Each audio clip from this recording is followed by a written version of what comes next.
Okay, we're just getting set up. And this is a drinking show. I'm drinking coffee, water, and I have some chocolate. So, I'm, hope you Believe it brought or some not, snacks. I'm drinking Coke.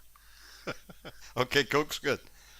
All right, let me make sure we're ready to go. And everything looks good. I'm going to start or interrupt. You ready? I'm Here we ready go. when y'all are.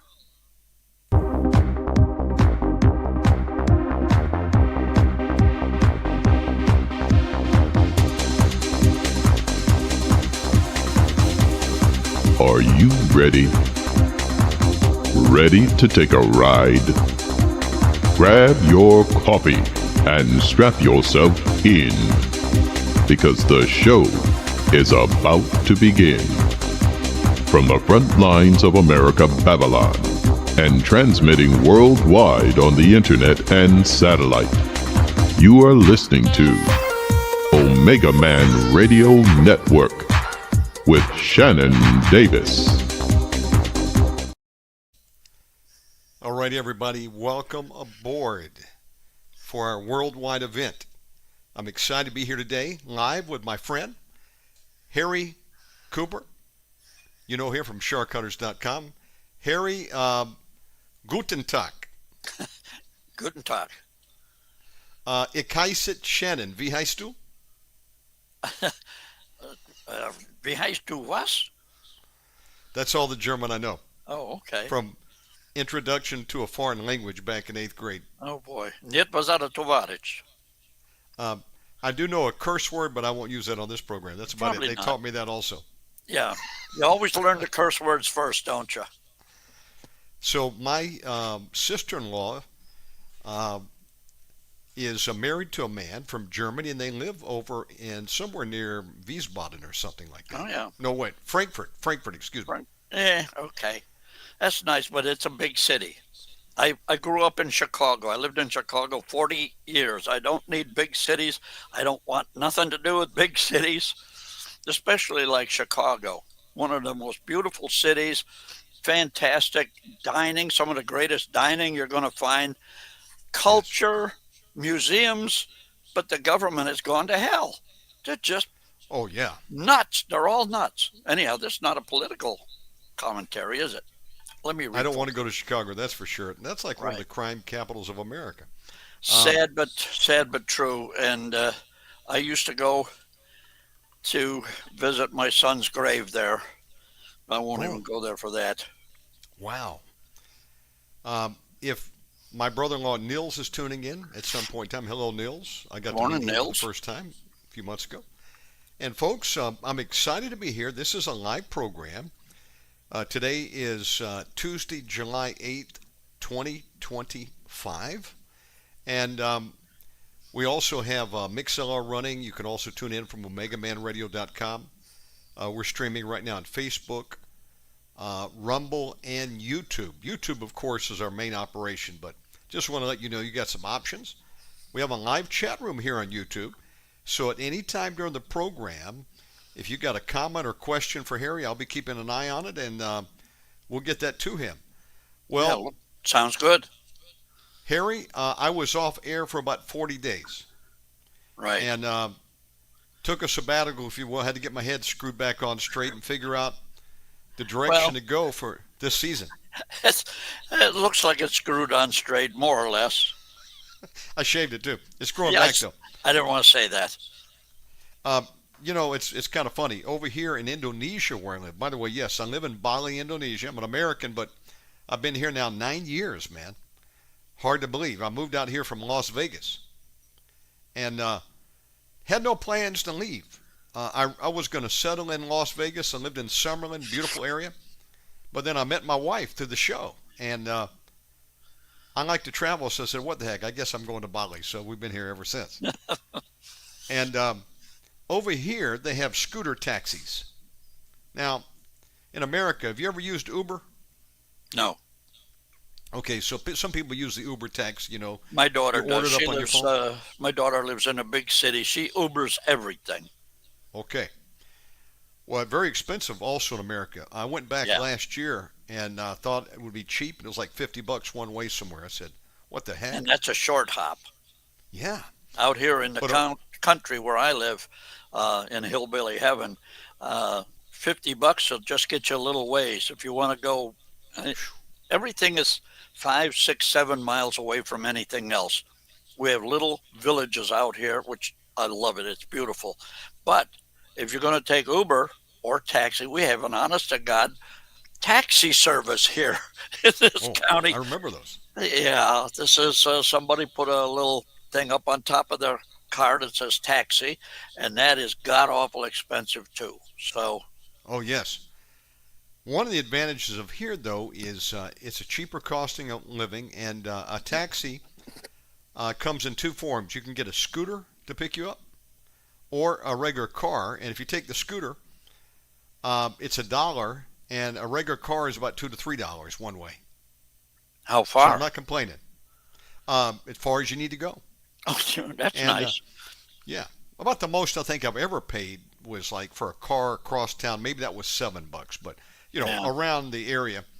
So Brings back memories of when I was a yacht bum living on my boat in the Florida mm, Keys, Key Largo. It's what, 12, 14 miles long, something like that. Only one main road. That's Highway 1. It goes all the way down to Gay West and all the way back up to Miami. But way back when I was there, oh, hell, it was the late 70s. yes, They had some enterprising guy had a van called the Key Largo Jitney. He didn't have a sign or nothing. You just had to know. And if you'd stand on a corner anywhere and wave your hand as he come by, you hopped on board, and no matter how far you're going, it was $1. yes, Well, then the government says he's not safe. He has to have uh, insurance, he has to have training, he has to be registered, and he has to pay money to the government. See, so that was the end of the Key Largo Jitney. wow. Well, I got on this scooter one day, and I thought, oh, wait a minute, I've done this so many times, where I get on there and they give me a helmet. And then it came to me. I wonder how many times this helmet has been worn by other people. Probably 100,000 times. And I got to thinking, what if just one person had lice? All of a sudden, my mind began to race and my head began to itch. And I said, to hell with that. When I get home, I'm shaving my head. I might have lice. Now, my mind was playing tricks on me, but I really got to think it only takes one time. So either I got to get a helmet of my own or I got to Yeah. shave my head. And so I shaved my head, and I liked it so much, I didn't have to get up in the morning, style it, put nothing on it, I thought, hey, this is the way to go. So I kind of vacillate halfway from shaving my head, then I let it grow back, and then it's a mess. And I'm gray, Harry. I started turning gray when I was young. So you gotta dye the hair, okay? Then you got to use special shampoos to maintain the dye. Oh, for God's sake! I've Then never you dyed got to my put hair. conditioners Oh and my! mousse in it. I said, what the hell, man? I'm just shaving it off again. Too much trouble. I assume helmets are required by law there. Loosely, you'll see people using them Yeah, and people don't, but I recommend them because I've seen some yeah, accidents. yeah. Yeah, In my mind, the seatbelt laws and the helmet laws are, I don't believe they're constitutional. The government is supposed to protect me from other people, not from right, myself. When I'm driving, everybody's buckled up before I ever put it in gear. I used to drive Grand National stock cars. I used to run 180 right. miles an hour. And one Wow. time, somebody lost his side bite in front of me and clipped my nose and spun me into the wall at 140 miles an hour. I wear a helmet, heavy seat belts, 3-inch wide and a 5-inch wide lap belt. Yeah, you walk away from it. You should always wear a seat belt. You're a damn fool if you Yes, don't. But it's not the yes. government's job to tell you you have to, and then collect money if you don't wear it. That's just a money maker. If you Well, if I you would agree ride, with you on that. yeah, if you ride a motorcycle without your helmet, you're a damn fool. If you get killed, it's your tough shit. It's not the government's responsibility. But that's just my own little. I You agree got with to you. wear a helmet. You got to wear seat belts. Yes, But you absolutely. you don't need the government to force you. And get into your wallet if you don't. Here in Hillbilly Heaven, it's $116 if you're caught without your seatbelt on. I don't know about Wow. motorcycles. I haven't had a motorcycle in, oh God, 50 something years. Well, I don't drive one over here. You got to be an expert, and I'm not. And they have a different way of driving. They drive on the wrong side of the road. Hmm. The steering wheel, if Hmm. you're in a car, is on the right side. Yeah. And that's not the worst part. Worst part is you've always got someone trying to pass you on both sides. Yeah. And as you're turning, they're trying to turn around you. I hit two people Sure. already Yeah, I know. on scooters. I'm Thank used God to they survived.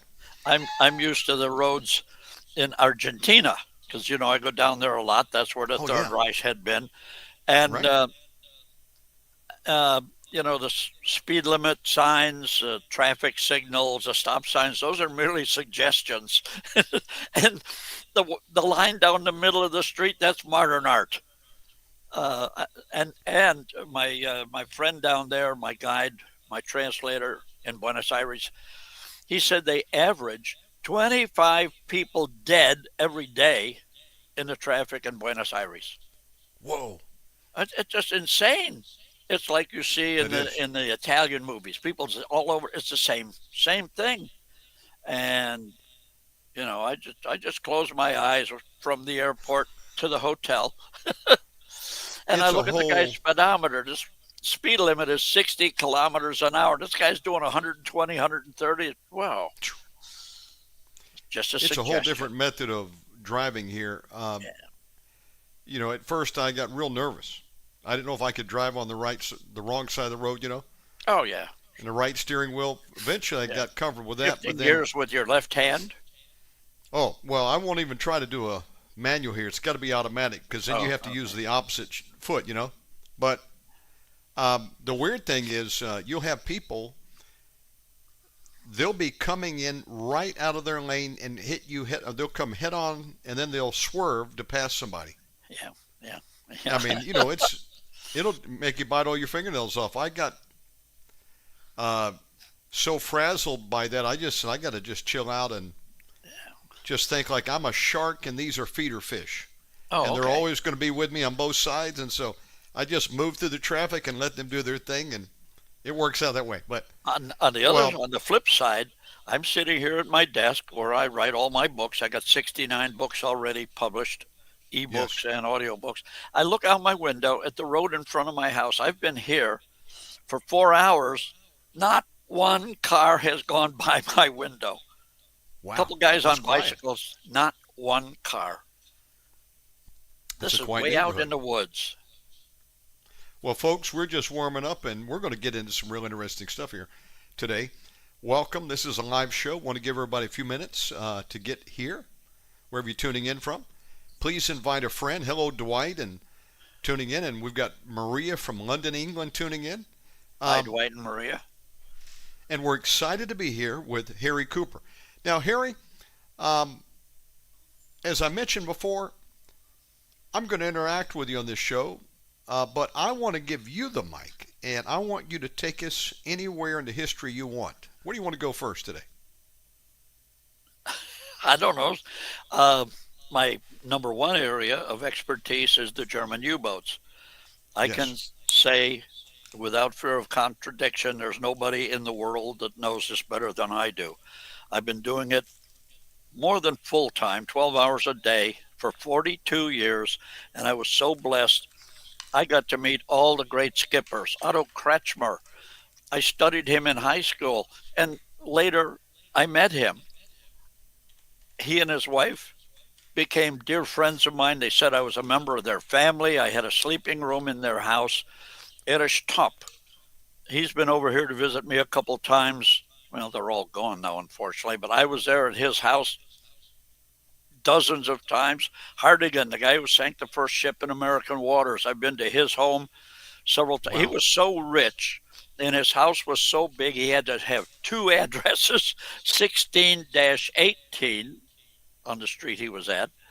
So I Yes. got to meet almost all the great skippers, both sides. And Hess, the youngest combat submarine commander of the war, 4 months past his 21st birthday, they gave him command of a combat submarine, told him go on out and die for your country, because that was at a time when 9 out of 10 German U-boats were killed on their first war patrol. This was after Black May of 43, and he took command in August of 44. They just weren't coming back. But he came back from 5 war patrols, won the Knight's Cross. He was my best friend in Germany. The highest, most highly decorated American submarine commander, Gene Fluckey, he was a friend. He sat on my sofa here in this house with his wife, and we talked. My goodness, we're getting incoming. Any relation to Rudolf Hess? No, it's a very common name in Germany. Okay. And folks, if you have a specific question you want to ask here today, again, I want to repeat, you can put in the chat room. I'll monitor that. So don't ask about my hairstyle. I just got out of the shower. At least you have hair. Listen, yeah, we're thankful for that, right? I just had a haircut the other day. People marvel. In a couple of weeks, I'll be 86 years old, and it's all wow. That's all what God put up there. Well, listen, you're still a young, spry chicken. If you had told me you were 86, I would have thought you were about 70. Do I look You're 70? looking great. I'm doing something wrong here. You're looking great. God built me out of good parts, I'll tell you. I never did drugs in my life, not any kind. Cigarettes, when I was a teenager, I was one of these young punks that had a pack of cigarettes rolled up in my T-shirt sleeve. And one day I figured, well, I ought to try one of these things. I got halfway through the first cigarette. I thought, you got to be dumber than a bag of doorknobs to do this. So I never smoked cigarettes again. No, that's my... Good for you. Stand by. Pause us a second. Take your time. Folks, again, welcome. Wow, who is the beautiful lady? Yeah. And send Megan in to say goodbye to, and take Asha with. Is that Mrs. Cooper? That's my wife, yeah. Wow. She's a great lady. Beautiful. 40 years. And congratulations. Thank you. Yes. I haven't had the honor to speak to her before. Well, yeah. And you talked to Megan this morning when my daughter. Yes, sure. I guess she's shy. She's camera shy. I've seen pictures of your family, beautiful people. Yeah, and God has really rewarded me. I don't know why, but just I couldn't ask for a better life. My son is special needs, but he's the most incredible young man. And my daughter just turned 34, and wow, here she comes to say goodbye to me. Come on in and say goodbye. She's young enough to be my daughter. All right. Have a great day. God bless you guys and keep you safe. Now, she's 34 years old, has a master's degree. She's a junior executive with a major finance company and making a god-awful amount of money. 34. When was she born? 91? Yeah. 15 May. So I have 5 children, maybe 3 in heaven. I don't know the exact number there. That's for another program. But I have, so I started when I was very young, Harry. I got married when I was 19. Yeah. And my oldest child was born in 1990, so she's 35, and I'm 55. Okay. Happy birthday. And then soon. I have a son who was in the Navy as a Master of Arms under Trump. Oh. And named Heston. I named him after Charlton Heston. And they stuck him at the hellhole called Guantanamo Bay, Cuba, for his whole tour. I don't know if that's a hellhole. We've got members in Shark Hunters who were stationed there, and they thought it was pretty nice. If you're stationed there, it's nice. If you're incarcerated there, it probably ain't very good. But it's it's better than that place in El Salvador. Well, and ain't that the truth? I don't know how it is at Alligator Alcatraz, but I think that's such a brilliant idea. I know that area down there where they've got that base. You go 15 miles at least, maybe 30 miles before you find civilization, and it's all swamp. And it's the only place in the world where alligators and crocodiles live together. Wow. Crocodiles are aggressive. Alligators depends. Crocodiles, they see you as lunch on 2 feet. It's about time we fatten up those gators down there. They need some good high protein. Yeah, and this might cost you some of your viewers, but I think if you break into this country illegally, Yes. hey, when I was at Uspienka, Ukraine, some years ago, which was a place for a big battle between the 5th SS and I think 8 Russian divisions. We went there to see the cemetery, and that's really out in the middle of nowhere. So Yes. 3 of us guys, 2 German veterans and me, got into Sergei's car. It's the smallest car I've ever seen. I was sitting in the left rear. My feet were all the way up underneath Sergei's seat. We Whoa. drove out across this field for a couple of miles. There's a metal sign about Lake Yo. And on the Ukraine side, in Ukrainian, it says, "This is the Russian border. If you cross this border, you'll be shot." So we walked across the border, opened a bottle of vodka, and we all had a couple snorts of vodka. And then on the Russian side, in Russian, it says, "This is the Ukraine border. If you cross the border, you'll be shot." So we got back into Sergei's car. But that's the way it should be. If somebody Yes. breaks into your house, you shoot them. Absolutely. If they break into Absolutely. your country, they're here to steal from you. They're here to Yes. get Medicare and all the mooch money. Absolutely. Now, my wife's grandparents on both sides, they came from Poland. They came the right way and became citizens. My grandparents on my mom's side came from England and Ireland. Granddad was from Yes. Ireland. And, Lala Sanders is saying she's watching us on Shannon Davis right now. Hi, Lala. Welcome aboard. Lala. She's with the Republican Executive Committee with me. Wow. So they I'm did a the right Republican. thing. Now, when people say we're all from immigrants, I tell them, no. On my side, on my Cooper branch of family, I've traced us all the way back to 1740. We didn't come into the U.S., the U.S. came into us. But the Yes. bottom line is people who live here, citizens, whether they're naturalized or born, we Yes. work here, we contribute to the economy, we pay taxes, which nobody likes paying taxes, but you got to. But people who just come across the border walk across and say, "Hey, gimme, gimme, gimme." They're not here for the American dream. They're not here No. for the opportunity. They're here for the mooch money. I don't get Yes. mooch money. I've never had Neither mooch do money. I do say that I don't pay diddly squat for my doctor visits and medications because I'm a veteran. Yes. And okay, so I served my country 4 years Air Force, loading hydrogen bombs onto heavy bombers. Amazing. Later on, 12 years Coast Guard Auxiliary, which not really military. And then from 91 to 96, the CIA had me in and out of Moscow and St. Petersburg, and also the People's Republic of China. That was a Oh, little I'm going to frightening. ask you about that one. Wow. Yeah, and I'm Did sure they have you I'm sure carry? my friend Anatoly is watching right now. Dobry din, tovarich, mój drug. Well, you know, illegal immigration is unsustainable. I mean, we got probably 60 million illegals now. Let me just say this, and yes, we will be talking about World War II history here in just a moment. If you're just joining us, but I want to say that I'm in Indonesia. You try to pull here what people do in America, walking across the border or overstaying your visa. Listen, you know what they'll do to you here? They'll arrest you. You may get thrown in jail. And they will kick you out of the country, Yeah. and you will not be getting back in. Now, Yeah.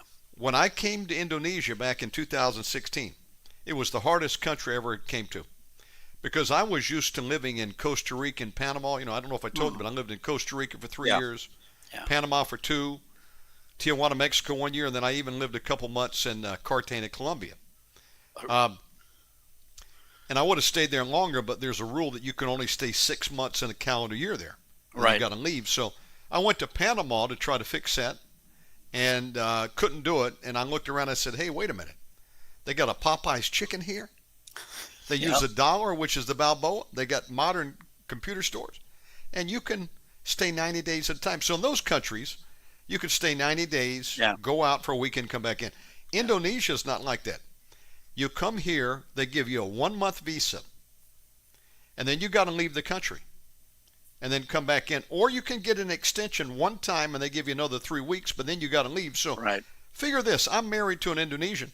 I had to leave this country 15 times Yeah. until I was able to get a longer visa. And so about every 6 weeks, I would get on a plane and I would go to Kuala Lumpur, Malaysia, just to stay in compliance. Now, had I Yeah. not done that, they would have put me in jail. They Yeah. don't play around in some of these other countries. Yep. And then, we're supposed to let anything goes in America. So, I'm in support of the wall, cleaning things up. Now, listen, if you want to come in, do it the right way. Yeah. Because Absolutely. I will tell you this. I have not been able to get my wife back to America, Yeah, even you for a were visit. saying. Yeah. You know what they require me to do as an American? No joke. 9-month waiting period to process your application. And I've talked to the U.S. consulate. I said, well, then I can get her in for a visit. I just want to take her back to meet my family. Well, we got to be certain that if we give her a visa, she's going to leave after her. She's going to come stay's back over. out. Yeah, I know. Well, I said, listen, we can live full time at Bali. It's not a problem. What do they What care? can I do to convince you?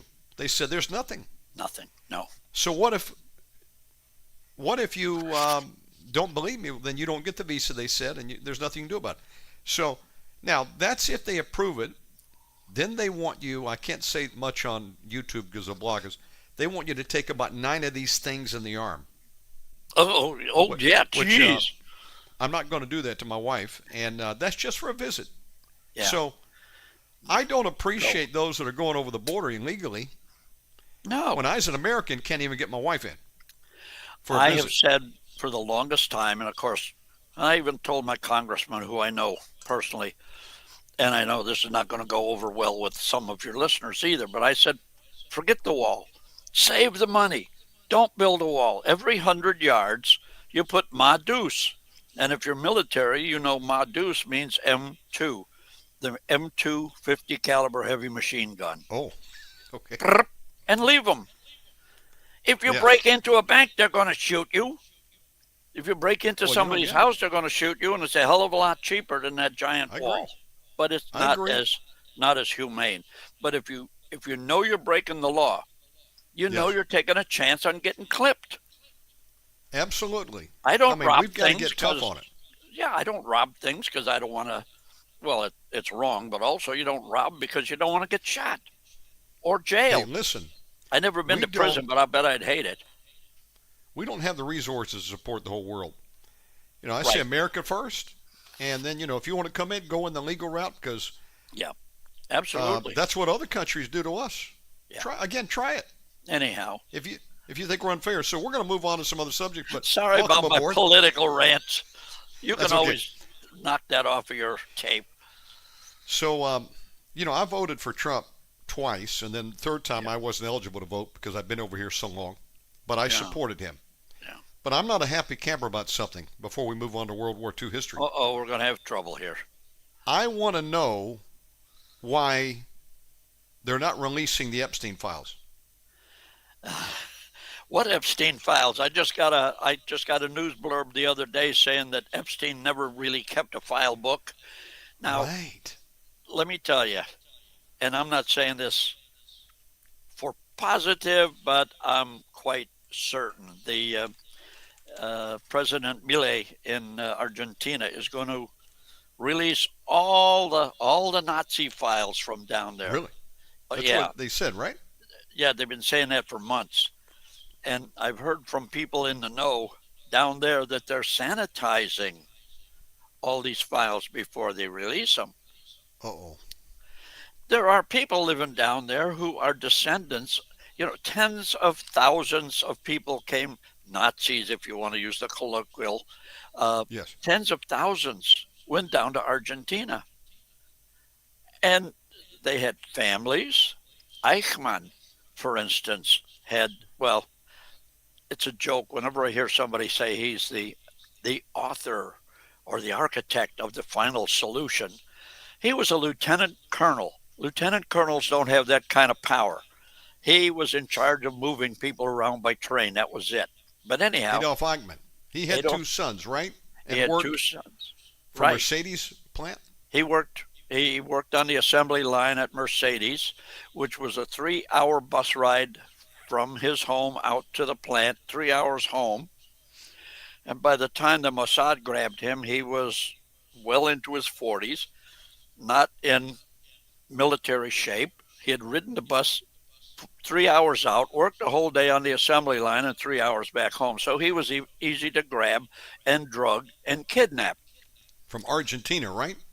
Buenos Aires, yes. Buenos Aires, okay. And his two sons were so angry, they hoisted the swastika flag at one end of their home. It's a small square house, about 30 foot by 30 foot, cinder block, and that was their home.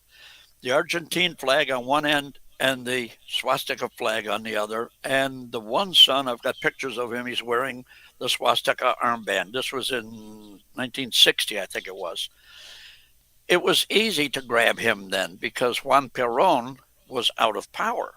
Juan Perón was ousted in, I think it was 14 or 16, June or July of 1955, the bloody coup. And he had been protecting all the guys from the Third Reich. And, hi, Larry. His wife at that time was Evita? Yeah, but first Evita had wife? died before. Evita died in 53, Okay, and he got bounced out in 55. 55. And, yeah, and he was protecting all these people. And but once he got bounced out, Yes. they had no protection. Those higher ups, like Hitler, Bormann, Mengele, etc., Right. they could afford to go deeper in country or to other countries around there. Paraguay was very heavily Nazi, Yes. and or they'd go deeper into Argentina. But Eichmann, he was not one of the chosen, and he had no protection, and so they were able to grab him. And right around that time, I think it was, they found. Okay, hello, Larry. That's, Hey, Larry. that's Larry. It's one of our So they grabbed members. him and took him back to Israel and tried him, but he had two boys he left behind, right? That's correct. And Yes. we tried to find them when I was in there, but I go there. I've been there 11 times. Beautiful city. Buenos Aires is a beautiful city. Argentina, wonderful country. I love it there. But they changed their names and we couldn't find them. So Well, they would be in their probably late 70s, 80s by now, wouldn't they? Because that was yeah, back in 60, wasn't it? Um, something like that. Yeah.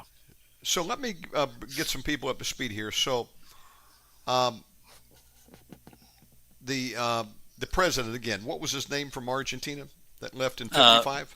Millet. Oh, the one Okay. who left, that was Perón. Juan Perón. Juan Perón. Okay. Now, he would be gone for a while, and then he would come back, what, in the early 70s one more time? Yeah, right. Okay. Then he died, I think it's 1973. His wife, his third wife, Isabelita, Yes. became the prime minister.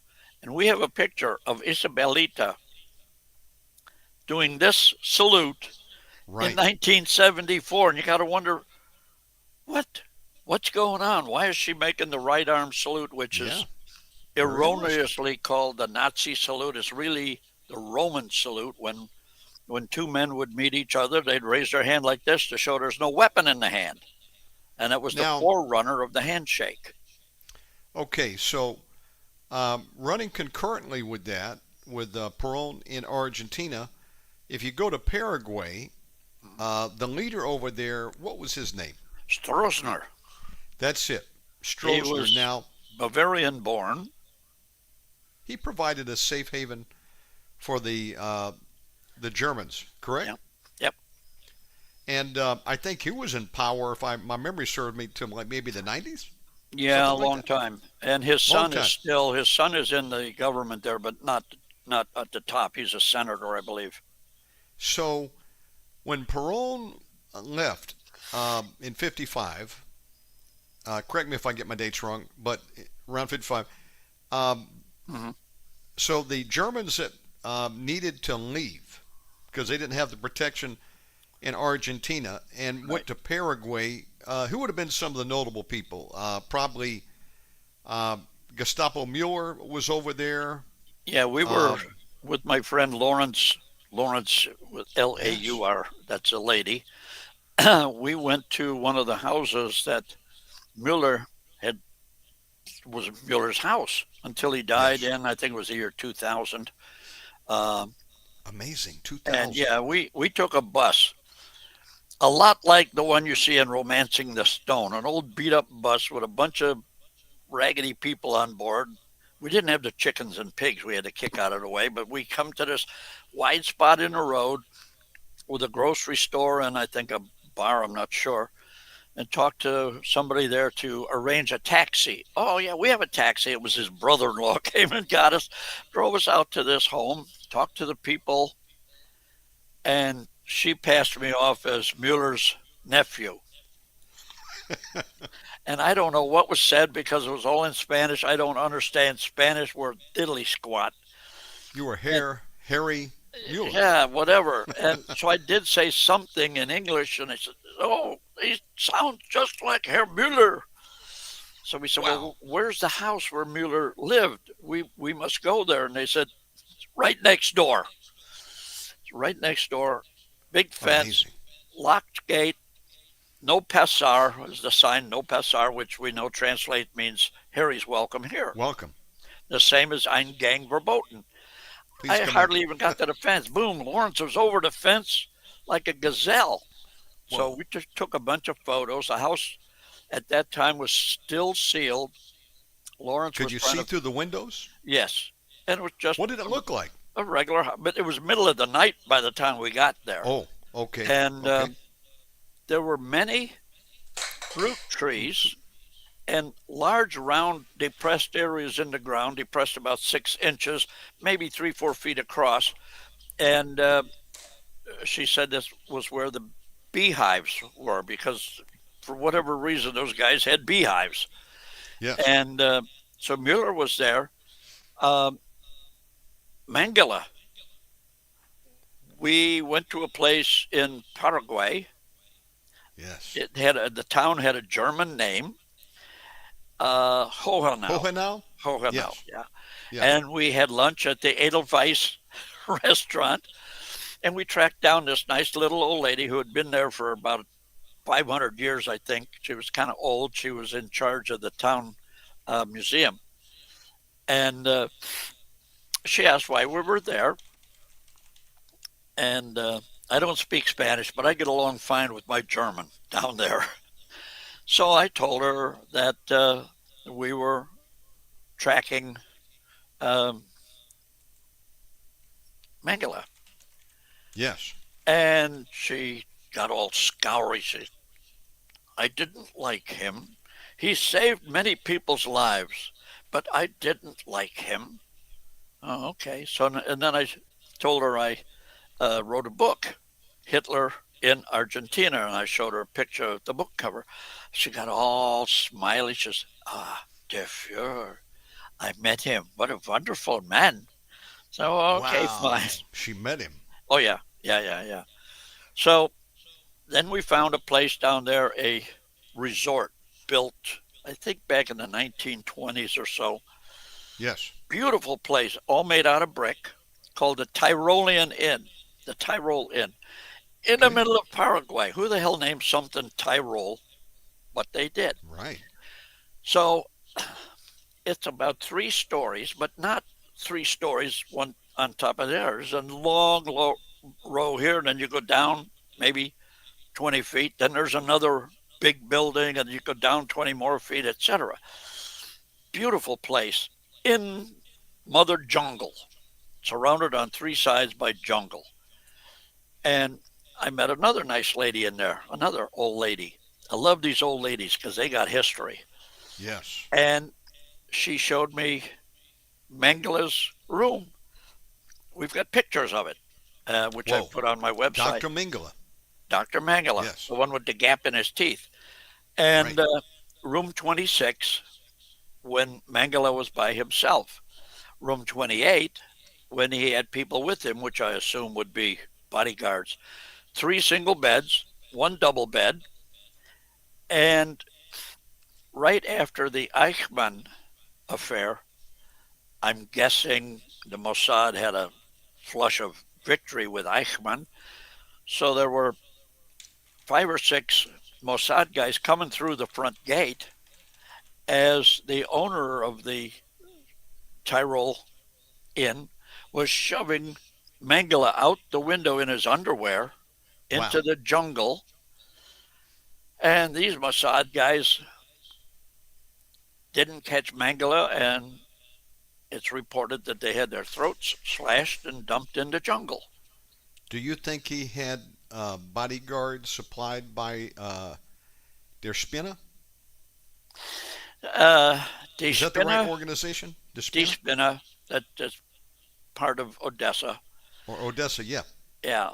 I don't know who supplied Or him, but he had bodyguards. Yeah. or he had money to pay for him because I think his brother was probably Well, supporting him, the yeah, family.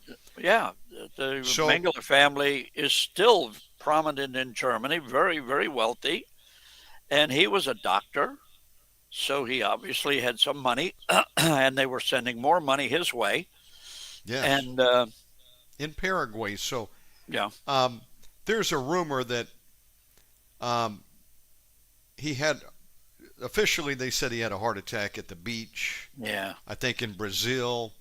yeah, right. And, When he but was swimming. there were some letters apparently after that date that were sent by him to some of his friends there. What do you think about that story? Oh, Think I he lived know. much later? I don't have to think about it. I know. One of our Oh, members, yeah, codenamed Rembrandt, because he was Dutch, Rembrandt. he was in Dutch intelligence. He, Okay. he, he and I talked on the phone. This is ages ago because Rembrandt's dead now. But Yes. he said that his boss interviewed Mengele in South America a year after the fatal heart attack. Wow. And he was going to send me the tape from that thing, but I guess he got told no because I never got the tape. But, you know, You think he? Mengele died of a heart attack. No, he didn't. Bormann died in a gun battle on the 30th of April in Berlin. No, he didn't. Adolf Right. Hitler committed suicide in the bunker. No, he didn't. And we've proved Exactly. that. We've proved everything I've Exactly. said. I don't print it if I can't prove it. So, folks, just imagine that for a moment, if you will. Um, Hitler did not die in the bunker. He escaped. He got all the way to Argentina, Yep. and he was under the protection of Perón. Yeah. And then, what do you think happened after Perón was ousted in '55? Did Hitler move towards Chile? Is that where he ended up? He moved around to a lot of places. We have a picture of him at the Eden Hotel in La Falda, Cordova province, Argentina, in 1947. But there he was just visiting because the people who owned the hotel, the Eichhorn family, Walter and Yes. Ida, and Walter's brother Bruno, they had funded Hitler heavily when he was an upcoming politician Yes. in the 30s. And this was 2 years after the suicide. And the guy's sitting there drinking tea. And if anybody wants to see a copy of that picture, send me an email, sharkhunters@sharkhunters.com, and I'll send you the picture. And Imagine that for a moment. Him and Eva Braun, folks, got out. So did Mengele. So did Gestapo Mueller. Martin Bormann, the man who had the keys to the kingdom, if you oh, will. he did. These are just some of the notables. Thousands got out, and I think we've mentioned this in previous shows. There had been German communities in South America, back Still late are. 1800s, the Yep. 20s, so it That's was in my very easy. second. That's in my second book. The first book, Hitler in Argentina, proves absolutely how he got out, how he went down there, etc. And it was not by U-boat. Those dummies Um, write books saying he got out in a U-boat. Let No, me ask you, we're going to come back to mingling some of those in a moment, but while we're on the subject of Hitler, he got out. He was in Argentina. Where did you track him after 55 to? What do you think he ended up? I know where he ended up. In Yes. between, though, I'm not sure. He died excuse me, he died 13 of February 1962 on a Yes. plantation, a sugar plantation in Bolivia. Uh, a guy I know Yes. who goes by the name of Martin Lehman, not his real name. He was a 5 year old kid in Berlin when the war ended. His mother was good friends with Eva Braun. She was also good friends with Magda Goebbels, but Magda Goebbels and Eva Braun were not good friends because Hitler had been having an affair with Magda Goebbels, and everybody knew it. As a matter of fact, her child Holdine Goebbels was fathered by Hitler. Wow. Yeah, Would that and have been his only child the that only we one know of? anybody knows about. There are Okay, all these so hack writers saying they know where Hitler's children are. Nobody knows. Maybe he had so he some. had a love child, a Yeah, daughter. that one. Yeah, he had Okay. one from World War I, but that's another story. Um, but Oh, um, he, this 5 year old kid, yes. his father disappeared with the army at the end of the war. His mother took him to the plantation they owned in Bolivia, and he grew up on that plantation. And when he was a teenager, I guess, he got thrown from his horse, knocked out, broke his arm. When he woke up, the doctor was setting his arm, and it was Dr. Mengele setting his arm. Amazing. So later, when he was 20, on his 20th birthday, which was, I think, 15 of January Yes. 1962, he went to visit Hitler, who was living on another plantation nearby. And no, no, I'm sorry. Hitler came to where he was on the 15th of January. And he said they all had to stand along the driveway and do the Hitler Gruß, which was the Roman salute. And he said they rolled Hitler past in his wheelchair because he had to meet with the manager of the plantation, a guy named Fritz Wiedemann, who had been Yes. Hitler's superior officer, commanding officer in World War I. So Hitler stayed with Wiedemann for some hours, doing whatever, signing, whatever. And then he left 15th of January. Less than a month later, 13 February, he died. What 60, year do you put it that? 62? 62. 19, Okay. it would have made him just about 75. So was he living in Bolivia at the time on a plantation? Yeah, he was on a coffee Now, plantation. He had Harry, been traveling all over South America from the time he got there in 45. Uh, yes. my last book on the Hitler Escape series, I think, was the plan to save Hitler, or the fourth book. It explains how he flew around South America to one reception after another. They were giving him honors, Wow. etc. Yeah, big parties. Was That's he in the kind book. of going incognito? Had he shaved his mustache, maybe We have minimum? no And evidence of that. okay. Um, but There he were had parties down definitely, there all the way up until 1995 with the yeah, swastikas and pictures of Hitler. Only after Sam Donaldson went down there, you remember the news guy yeah, with the yes, sir. fiberglass haircut, and he Right. outed Erich Pribke in San Carlos Yes. de Bariloche. Pribke was a member of Shark Hunters, and we wrote back Yes. and forth, and I had dinner with his son when I was down there. And once that happened, all the celebrations, parties, etc., continued, but they went underground. Underground. Yep. Now, Hitler dies in 62. What do you surmise they did with his body? Do you think they cremated him or buried him? Any I idea? know what they I've did heard with him. I've heard some say they cremated him, scattered his ashes. Then I've heard others that they put him in some type of mausoleum underground or in a cave. We've heard different things. Some said they took him to Antarctica. What do you think the truth is? I know what the truth is. One of my Well, what can you say is not the truth? Did they send him to Antarctica? did not send him to Antarctica, did not Okay, cremate him. okay, that clears some stuff up. So Uh, they buried him somewhere, then, correct? yeah, I've got to parse my words very carefully. Uh, There's a huge cave and a mausoleum in there that is patterned after the one General Franco was buried in until they moved Franco's body out. 12 black marble pillars. The number 12 was very important to the Third Reich. 12 knights at a round table, 12 disciples of Christ. They were very Christian. Well, the world's a big place. Can you give us a country? Was he in South America somewhere? Back in Germany? What do you think? And there were 12 gold eagles on top of those 12 marble columns. And it's guarded even today by the sons and the grandsons of the SS. Now, do you have any contacts that if you really felt froggy and asked them, they would actually take you? Or is it off limits to everybody, basically, except the... I know where it is. I've been told where it is. I've got a map. I've got everything. And I was given the keywords to keep from getting shot if I got caught. So if you and I wanted to take a trip over there, you'd have to give a password to get in, or they would shoot you. Yeah, it's still guarded today.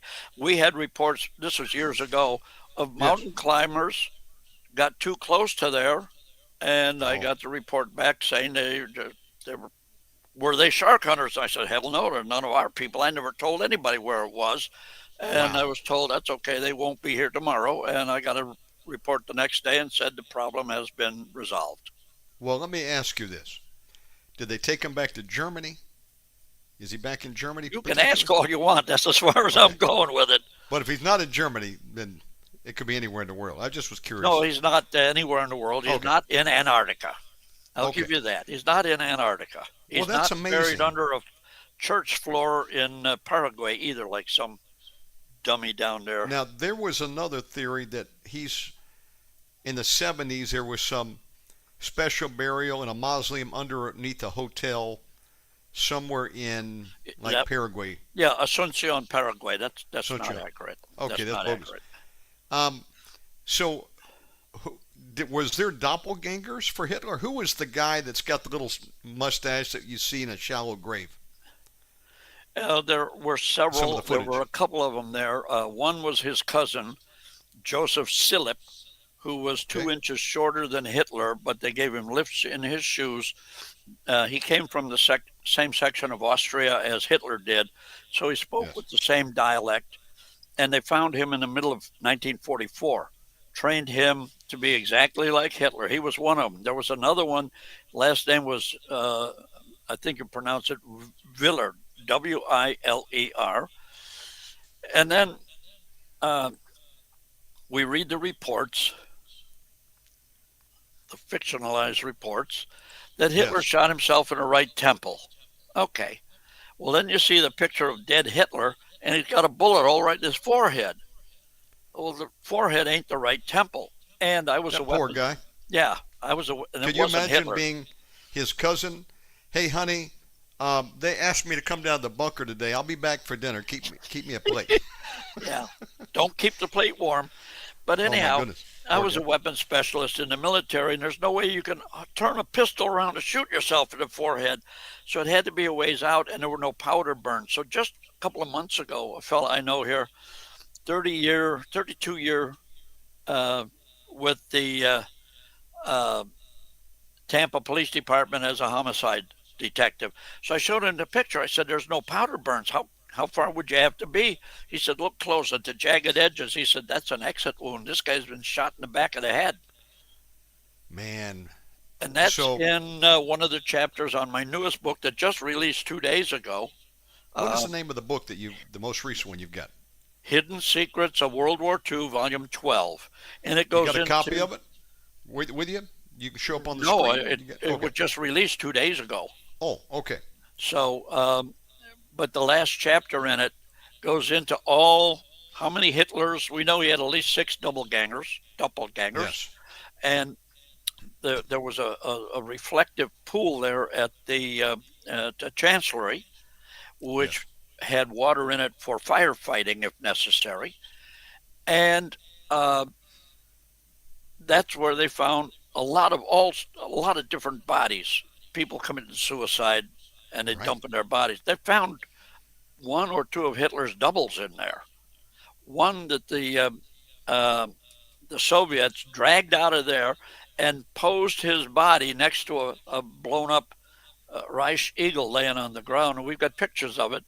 And in Oh one my goodness. picture, there's a portrait of Hitler right on his chest. In the next photo, the portrait is over here. You wait a minute. Like he grabbed it as he was dying and holding. Come on. Yeah, Um, the Soviets propped it all up. This Joseph Stalin was screaming. I was a kid during the war years, remember, and I remember yes. Joseph Stalin screaming at the Brits and the Americans that we were not doing enough to find Hitler. This was in July of 45. If he committed suicide in April of 45, why are you still looking for him? And people say they've got the body. I love it when people get carried away like that and don't know what Well, they're talking about. So I say, just who's like got the body? Oh, if the you're just Russians have joining the us, body. It's in the Red Army Museum. And I tell them, я вас почув не русский подводник, St. Petersburg, when they float them. Well, I'm an honorary Russian submarine officer. I still am. I was a yes. commissar when the CIA had me over there. And I tell them, I've been all through the Red Army Museum. Hitler ain't there. And if Stalin would have had his body, even if it was burnt to a crisp, he'd have been Yes. behind glass in the Kremlin walls. But he ain't there. Folks, uh, don't believe the government when they say Epstein had no Rolodex, especially after Pam Bondi. And I've heard her on two occasions say, we've got thousands of photos and videos with Epstein. We're looking through his list now. And then Patel gets on Joe Rogan and says, there's nothing to see here. I I, call I, BS on that. I don't And know just, anything about Patel, but Pam Bondi is an ass kicker. She is a tough cookie. she already said they had thousands of stuff. Listen, Yeah. don't believe them, just like you don't want to believe that the story ends in 45, because it didn't. Hitler got out. Now, Yeah. I heard a rumor that Ava Braun, who of course was young at that time, No, very I young. think very young, late in her 20s or something, that she probably lived until at least 2003 and ended up dying of old age or something in Brazil. What have you heard about her Well, we death? know she was alive in 2002. Oh, Uh, 2002 then, yeah. yeah, but Yes, she would have only been about 90 years old at that time, and that's amazing. people lived that. Hey, I'm going to be 86 in a couple of months, so I'm going to make it to 90 and in good shape. So For we're sure sure. Ava Braun was alive in 2000 at age 90. Um, and we hear stories, but nothing I can prove that she was in an assisted living home in 2010 at age 100. Now that's possible, but That's all I know amazing. is that's what I've Well, heard. look, I've got a good friend, Gary Stafford. He's 91. He's the oldest speaker here on Omega Man. And I had one guy who was 94. Now, Okay. it's nothing now to live into your 90s, and my great granny Yeah. lived to be 104. But God bless her. just imagine this. Ava I'm Braun, going to be 110. she was alive when Bush became president of America. Mingale, he probably saw Star Wars back in 1977 on the cinema. He was alive into the 80s. Yeah. And now, word has it that Gestapo Mueller, he ends up in Paraguay and probably lived to be about 100. I He don't know the also was exact date. working. He was also met by one of our members, one of our members, Clark McClellan, who was a senior engineer with NASA, met Really? Gestapo Mueller and the hard to Mueller. find uh, Kamler. He met them both in Dr. Oh, Debus's office at NASA. Kamler, he was in charge of a lot of the underground All the spook stuff. construction, right? Oh yeah, and he was also in charge of the V2, Amazing. V1 rockets and the nuclear weapons production they had going on. He was in charge of everything. Now, you know, Tino Struckman, which has done some good investigation work, he's been looking for Yeah. Kamler, and no wonder he couldn't find him. Because Kamler Yeah, got to America, and they probably put him in gave him a new identity, didn't they? yeah. Interesting. You mentioned Struckman. He he joined shark hunters a couple of years ago, and we had conversations. And he told me, he says, "You do all the legwork. You find where all these tunnels and bunkers are, and I'm going in them." I said, "No, no, you got it backwards, pal. I'll do all the legwork. You can follow me into the bunkers." Because I've been in bunkers. I've gone in bunkers that are just wide enough for me to get into. I put on my little miner's headlamp, Yes. and I'm not going to do legwork for somebody else to have the fun. I'm not doing this for the money because I don't get paid. Everybody in shark hunters is a volunteer, but I'm having fun doing this. And Yes. when we find a bunker, I'm the first guy through the door. So Now, he dropped his membership because oh, he because I shouldn't have done wouldn't that. find it. I wouldn't Bad give him. mistake. So that's too bad. We could have made history together. Now, I'm going to be jumping around different areas on this program, but I want to ask you something while I'm thinking about it. You mentioned you had worked for the agency for a while, Yeah. and probably on some assignments. And at one time, I was trying to get into the agency when I was a younger man, and actually interviewed and got to the final selection phase, and then did not. They didn't have a position for me. So Mm. this was '96. I then left the government and went into private sector. But I have met some people over the years, knew some people that were retired CA, and what's interesting to me is I was looking over in the corner of my screen. I had to look this up. Now he's dead now, but there was a guy in World War II from Canada who worked with, I guess, a forerunner of MI6. His name was Captain Peter Mason. Okay. And he wrote a book called Official Assassin, Winston Churchill's SAS Hit Team. Mm.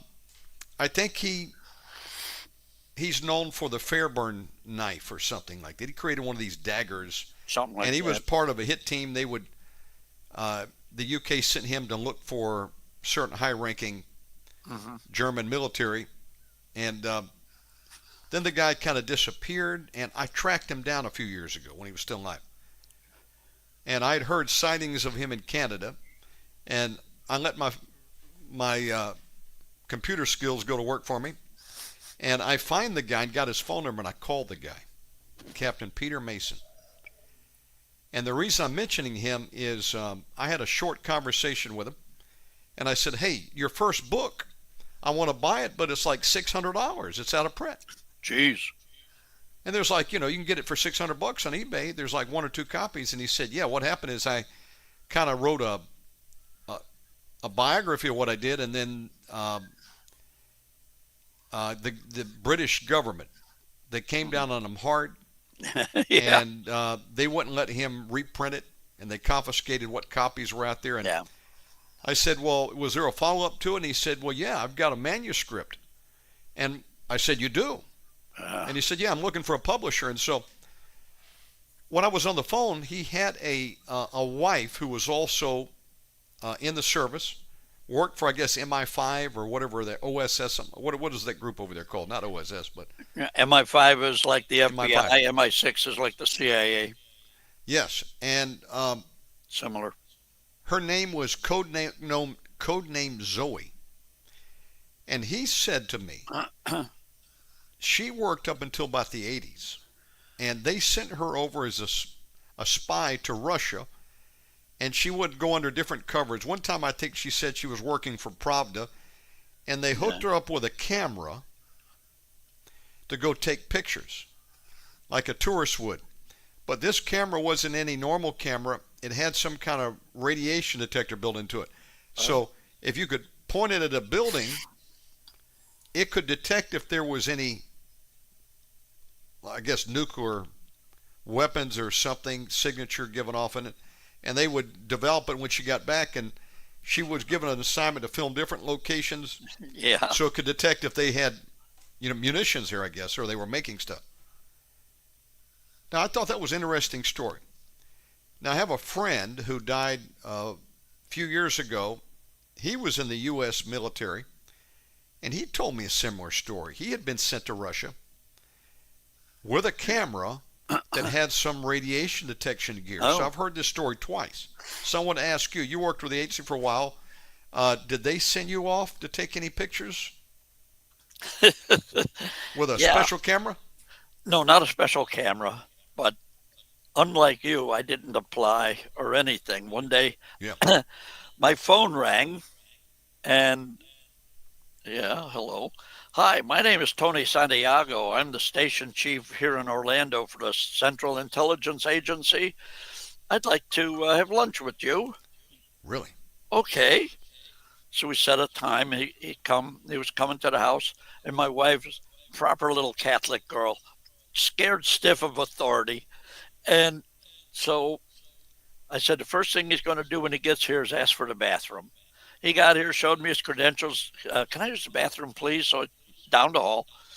My wife says, "How did you know?" I said, "That way he gets to look over the whole house and he sees what's going on." So Okay. we went to lunch, and he says, "I understand you're going to the Soviet Union." So I said, "How'd you know that?" It doesn't matter. he Oh, hands me wow. he hands me a couple of, well, I found out later what happened, but he hands me a couple sheets of paper with a lot of names on it. I said, "What's this?" "Well, these are all admirals. We don't have pictures of them. We want you to take their pictures." I said, "I Wow. don't even know why the hell I'm going. I just got invited." And he said, "Oh, you'll meet these guys." I got to the airport, got picked up by my friend Anatoly, who's listening right now. Are you listening? Tovarich. Anatoly. Anatoly, yeah, Welcome. he was chief of intelligence for the Soviet Navy. I found out later, Yes. and took me right to the Admiralty. And bingo, the commander in chief of the Soviet Navy had been called out. Otherwise, he'd have been there. But his number two Wow. man was there. "Mr. Cooper, it is good to meet you." He calls in all these admirals, the same guys that were on my list, and Yes. they're having pictures of me, hugging with these guys with the Soviet photographer, the official Navy photographer. Wow. "Oh, Mr. Cooper, you have a camera. Would you like us to take pictures with your camera?" Oh, "Yes, my I goodness. would." So, Oh, my goodness. but then I found out later uh, from other spies and agents, Ronald Reagan was Yes. a member of Shark Hunters at the time, and he and I wrote back and forth. And I'm looking right behind me at the American flag that Ronald Reagan gave me a million years ago. Amazing. Amazing. He had become friends, sort of, with Gorbachev. And this was toward the end of the life of the Soviet Union. So he told Gorbachev that it would be good to invite me over. So Gorbachev ordered Whoa. Vladimir Chernyavin, the commander in chief of the Soviet Navy, to invite me. He ordered Amazing. whoever the hell, and they put me up for 2 weeks in an apartment. Yes. I was important because I had toilet paper. I didn't have a roll of toilet paper. I had 8 squares of toilet paper on the sink next to the toilet. Was there a shortage over there, like had been Oh God, reported yeah. at At that that time? time, oh yeah. Yeah. You walk into a huge big store, big grocery store, empty shelves everywhere. It was a tough time. Probably like living in Cuba today or North Korea at that Could point. be. I've never been there, I'm but sure it's not that way today, but yeah, toilet paper. yeah. I had toilet paper, and the towels they gave me for my shower were dish towels like my grandmother used to use in the kitchen. Yes. So I had a two-bedroom apartment they gave me, and I'd come out of the shower. I'd get into the bed in one apartment or one bedroom, and I'd roll around and dry off in the bed, and then I'd go to sleep in my own bed in the other room. What time frame was this? Was this the 70s or 80s? December '91, the Oh, last in month. 91. The last month there was a Soviet Union because I saw the flag flying just before they hauled it down for the last time. Now, you had Hammer and been way sickle. into your U-boat research by then Oh yeah, and American submarines. Did you get an opportunity to take a tour of any of the Russian subs when you were there? yeah. Um, Or see them from the afar, whatever? No, we were on board a whiskey class, which was developed from the Type 21 German, Yes. and I almost made a mistake. We're going out here, and we take a left to go on the gangway to this whiskey, and I went to the right onto an Alpha class, which was very high speed underwater. And I'm just Whoa. about to go down the hatch, and the guard comes with the rifle. "Sir, That is your submarine. Oh, they all look alike, don't they? Wow. I Um, used the same thing when we were 1992 when we flew on Admiral Chernyevin's personal plane yes. to um, St. Petersburg, big, huge air base. And so I asked my translator, who was a captain, Anatoly was back in Moscow. And I asked this captain, is it okay if I take a picture of my pilot and his plane? Of Yes. course, yeah. So I'm taking video and I turn 90 degrees left and there's all their fighter interceptors. And I turn another 90 degrees, there's all their fighter bombers. And and then I get a tap on the shoulder. Sir, your pilot is over here. I said, oh, they all look alike, don't they? And then That's amazing. I got quite an honor. The pilot of our Yes. plane come running up to us all out of breath, and he had a book in his hand. Okay, what the hell? And my translator says he wants me to autograph the book. Why? I looked at it. In Yes. Russian, it's The Last of the Mohicans. And James Fenimore Cooper was a short-tailed relative of mine a million years ago. I didn't even know it. My own ancestor, and I looked him up when I got That's home. He cool. lived in Russia. He lived in Russia for a Lived while. in Russia. Yeah, Amazing. so I'd I like to visit autographed it to Russia. Natasha. Now, Harry, let me ask you this question with regards to Russia. Two questions come to mind. Um, we know that they have archives, just like America does. Yeah. Have you ever had any sources in Russia look into look for some of the answers we've been looking for in terms of where some of the guys from the Third Reich ended up? Would they know, for example, uh, what happened to some of them? Um, we might not get it out of American government, but I wonder what's in the archives. Like we know that Uh, there's archives in Argentina. there's We want to archives see. everywhere. Wonder what Russia's got that we could glean from. That would be the first question. Question number two is: have you ever seen any of the bunkers that they built in Russia? I hear they got quite a few over there too. No, I've not seen those. And as for the archives, I'm sure I would have access to the archives, but Yes, what am I going to look for? I can't read Russian. I would have to have somebody like Anatoly go with me, and Anatoly would be happy to go with me. sure. We'd have to get some kind of clearance. And right now, Anatoly and I are bouncing back and forth uh, because Russia is going to have a huge celebration on the 2nd of September. Really? Yeah, it's my birthday. Of course they're going to celebrate. Wow. No, Wow. it's the 80th. It is my birthday, but it's the 80th Yes. anniversary of the surrender of Japan, which marked the end of the war for them. Uh, Yes. there was no such thing as World War II. It was the Great Patriotic War. I met Vladimir Putin. I spent 15 minutes talking to him. So we're trying to get an official invitation for me to be there in Red Square Oh, on that'd be these. cool.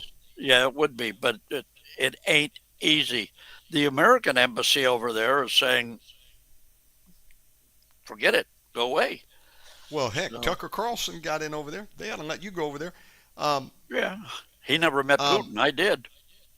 well, exactly. Did you ever get to the tomb of Lenin and see his Oh boy. tomb over there? The first time I was there, 91, Yes. blinding snowstorm. And Anatoly says, you must come see Comrade Lenin. Wow. And he said, only some minutes. I looked, the line is 4 people wide and it's a block and a half long. I said, how the hell a couple of minutes? The lady who was with him, her husband was a submarine commander, Russian. Here, Okay. Hang on just a minute. You went mute. You went mute. There's a button. Check and see. There's a button right here, I think. Oh, wait a minute. See if you pulled the cable out. I just lost audio. We might have to take a break. Oh, there you go. You're back. okay. You're back. Okay. So anyhow, I think that button got pushed. That's no problem. So, yeah. did they get you to the head of the line? She ran me right to the head of the line. I figured these people are going to kill me. And she's talking to the people at the front of the line, on, waving her arms, Amerikansky. And the people up there are all smiling, come. And I went in. I had to leave all my cameras with Anatoly. You don't take a camera in by Comrade Lenin. So you go down a hallway, you enter a room and take a right, and you're going along the left side of Lenin's body from his feet towards his shoulder. But before you go in there, this young officer patted me down. I had forgotten to take my Instamatic camera out of my pocket. He's going Yes. nuts like I was going to steal the body. The lady took my camera and took off. Okay. So you go up the left side of his body, across over his head, and down the right side of his body and out the door. He looks like he could get up and walk out of there at any minute. Amazing. They In preserved it. Tiananmen Square, we saw Mao Zedong. He Yes. looks like a dead Chinaman. He ain't going nowhere, but Lenin looks like he could get up and walk away. That is amazing. Now, speaking of corpses, what did you find out in your research happened to Evita? I heard she was missing a hand and some fingers. She was missing fingers, yeah. Uh, Do we and know where her body is? we think it's back in Argentina, but one of our members, who's a researcher in Milano, Italy, thinks her body stayed there, and it was one of the doubles that came back. I'm not Okay. going to touch that because I don't know. But we have photos of her fingers cut off, and also somebody broke into Juan Perón's tomb and cut off his hands and took his hands. Now, Now, you think just for a souvenir, or is there an no, ulterior motive? yeah, it's not a souvenir. You got to be some sick son of a bitch to do that for a souvenir. Yeah, No, yeah. there were billions of dollars in special accounts, and I think maybe you needed fingerprints along with Swiss. numbers. Yeah, that's amazing. I can think of So, no other reason anybody would take Juan Perón's hands and Evita's fingers. wow. No other reason. And remember, Evita was not embalmed, and I think same with Perón. They were Oh, treated like the same as taxidermy. Evita looked just like she was sleeping for years after her death.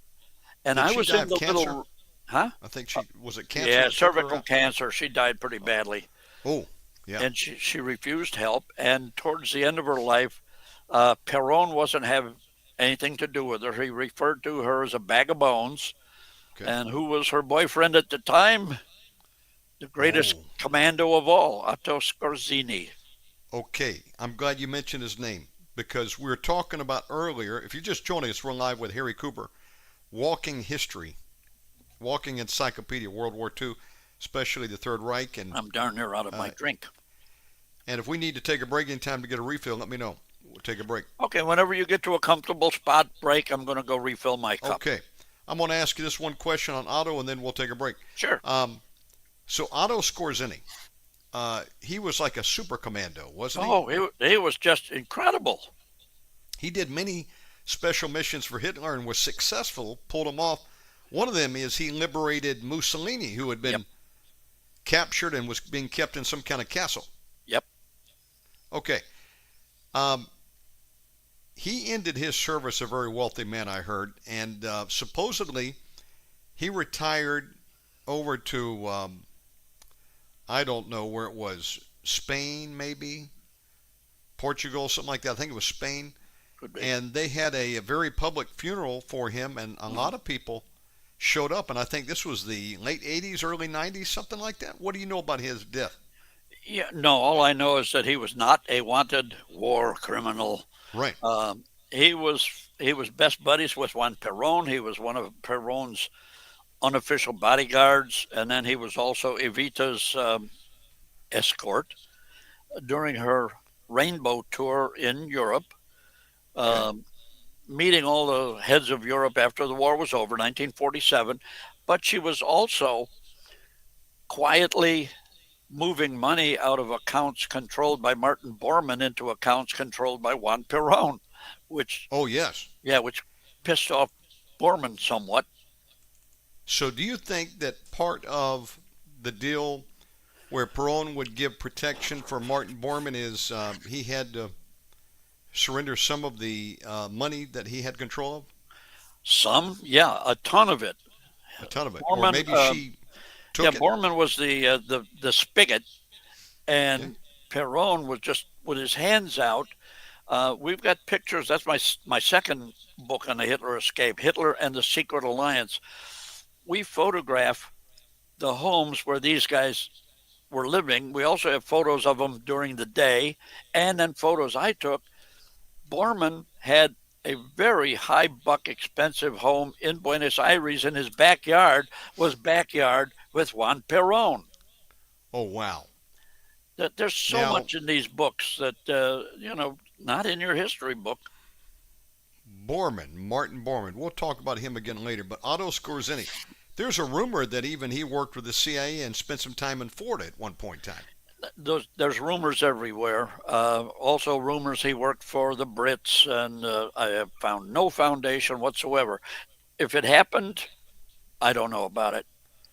Folks, And we're going to take a break. Harry, we'll take about a 5-minute break got to or refill. more and get a refill and just lay your headset down, and we'll see you when you get back. Roger that. Folks, if you got a question for Harry,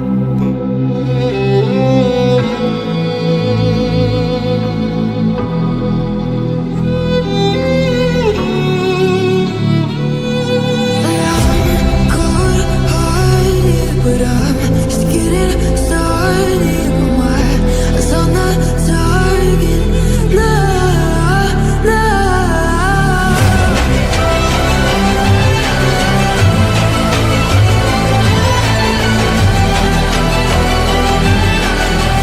You're the better ones, you can't go.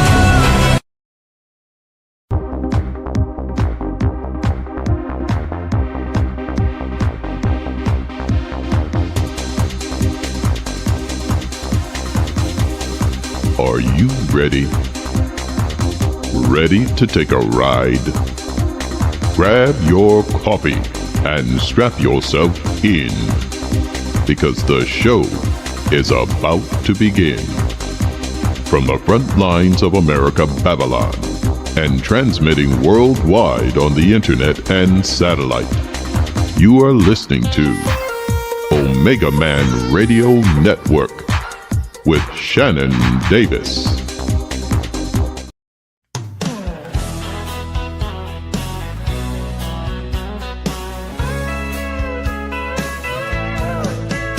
Oh, I gotta get a hug from her. She's my little baby girl. I call her Nanny. To me, she's my nanny.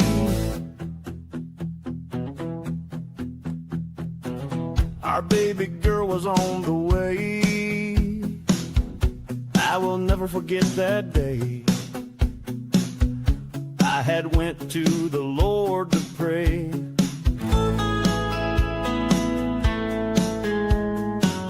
I asked the good Lord what was to be her name. He had me open to Job 42, and he did explain. So the Lord blessed the latter end of Job more than his. welcome back, everybody. I was playing a little bit of a song. Turns out I have the ability to write songs, Harry. Okay. And now I can't sing them. If God had given me a voice like Engelbert Humperdinck, I wouldn't be here with you tonight. I'd be on tour. My favorite singer of all time, Engelbert. Now, I was born in '69, but when I grew up in the '70s, back when they used to have these big consoles, they would have the turntable and the speakers, stereo and all that. Yeah.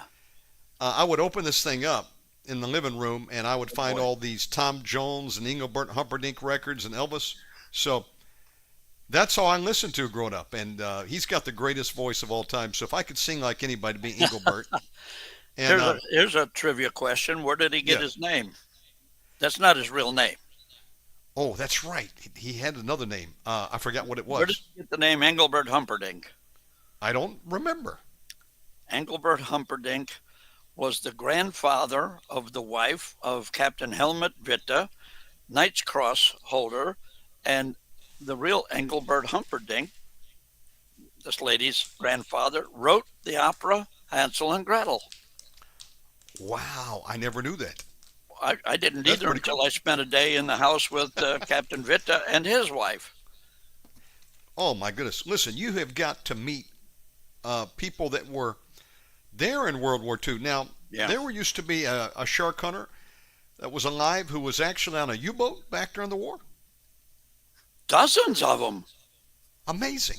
Dozens of them. All the great skippers and a lot of the crew, a lot of the officers. Hundreds of them. So That's where we I got our would history. I would say you have the greatest historical archive with the books that you published over the years of U-boat history. We'll get back into the discussion of some of these notable characters, but for those that may be tuning in, what is sharkhunters.com? And tell us your mission and some of the books that are available through your organization. Okay. Shark Hunters is the first and the largest and the only really accurate um, base of history on the U-boats that you'll find on the web. There is an archive in Germany, and they've got great history. But unless you want to get on a boat and go over to Germany, our mission, our motto, tells you our mission. Yesterday's enemies are today's friends. My greatest accomplishment is that we gave these great men back their dignity. They were not allowed. I'm a veteran. I belong to the local American Legion post. We've got a Huey helicopter out front. We raise the American flag. Of course, they can't raise a swastika flag, but they cannot have their own building. They cannot have a sign out front that says they're a German U-boat Veterans Association. The Veterans Association in Hamburg, of course, they're all dead now, so these are all closed. They would have their meetings in a rental house that was owned by a Knight's Cross winning skipper. In Klagenfurt, Austria, they had their meetings in a converted coal bin in a large office building. They could not have a sign out front saying that these are veterans. They were not the man who owned the building, the house where we had our where they had their meetings in Hamburg, owned a hotel, and I mentioned to one of his young clerks, some gal about 20 something years old, and I said, "Oh, by the way, Captain Westphalen told me such and such." He says, "Who's that?" I said, "The guy who owns the hotel." "Oh, you mean Herr Westphalen?" I said, "No, he was Captain Westphalen, Knight's Cross winner." They didn't know that because these guys wouldn't tell anybody because they were looked down on in their own country by their own countrymen. So I don't know who this is, but we're going to hang it up. That's sad, Harry. It's These very were sad. veterans who deserve better than that, and they were made to feel ashamed Right. for. And that's what we're doing is we Sure. gave them back their dignity, and Yes. we are my books. Now we're not beating any political drum one way or another. Right. We're publishing straight up history. Now, when I was a kid, we were told that the U-boaters machine gun helpless people in the water.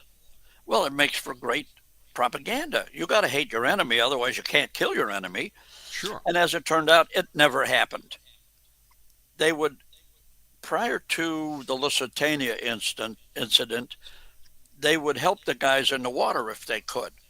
One of our members, dead now, Captain Peter Chalimedas, was commander of a merchant skipper. He got sunk in the North Atlantic, and Yes. everybody was bobbing around in the lifeboat. The U-boat came up, went alongside, and asked if anybody needed medical help. No, everybody was fine. So then the U-boat skipper gave Chalimedos a compass and told him what direction to steer to find the closest land. And then he said, "We'd like to give you guys some fresh water, but our desalinator is down. Can I give you a couple cases of beer instead?" Wow. And as Captain Hartagen told me, our mission was to sink ships, not to kill men. So Now, in your they research, never machine gunned anybody in the water, period. you have actually written volumes on particular U-boats, and you want to identify the crew and get as much detail on the individual subs Yeah. for historical purposes, documenting Yeah. that We've as well. we've got so far we got 69 books in print. 69. Different series. One is the Hitler Escape series. There's 4 books in that. Where's my camera? There we go. 4 books in that series. Yes, sir.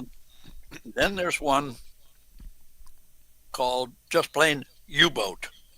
There's 18 books in that series, and these are unused, unlike normal books. You don't have a plot line from beginning to end.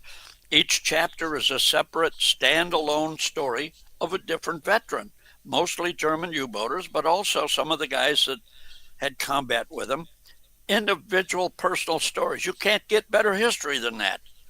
There's 18 books in that series. Then we got 3 books in our Flyboy series on the fighter pilots. Gunter Rahl, the 3rd most successful fighter pilot.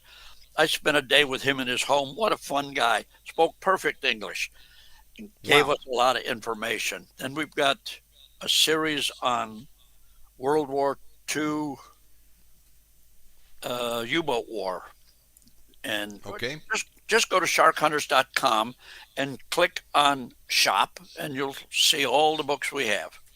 So All you've our got books are $25 a piece plus $9 shipping anywhere in the world.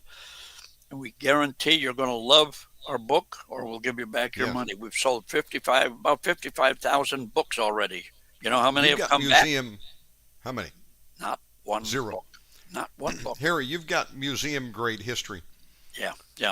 Now, additionally, for those interested in the true story of what happened to Hitler, tell us about what you've got in that area, and then also, aren't you releasing volumes now that were sealed? Yeah.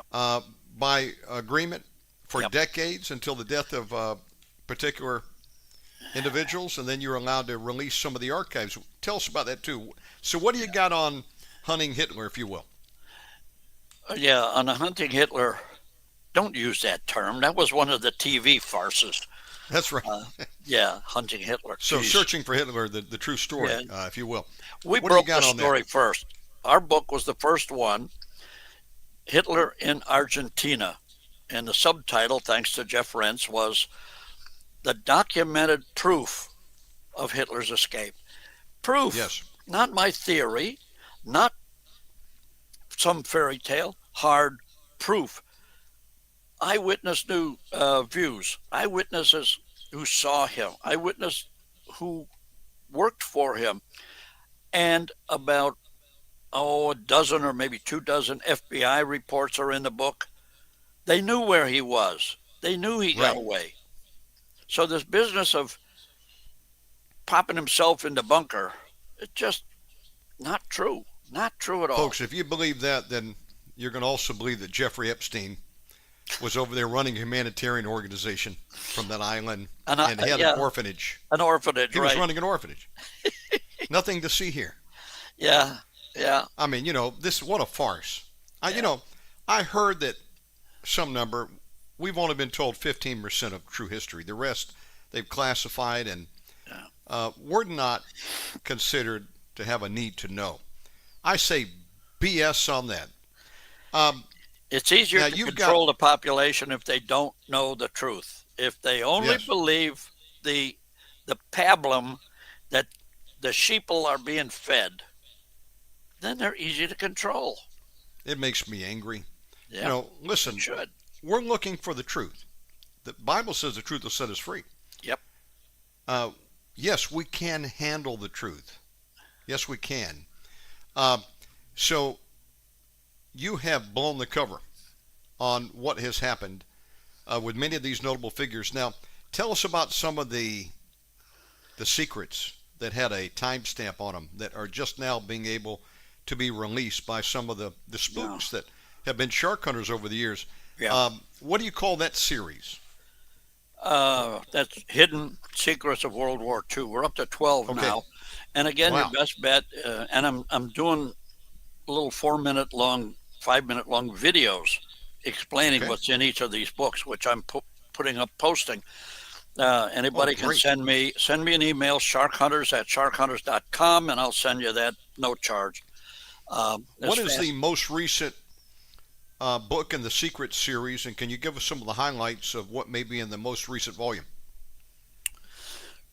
Trying to remember. There's a lot of stuff that's being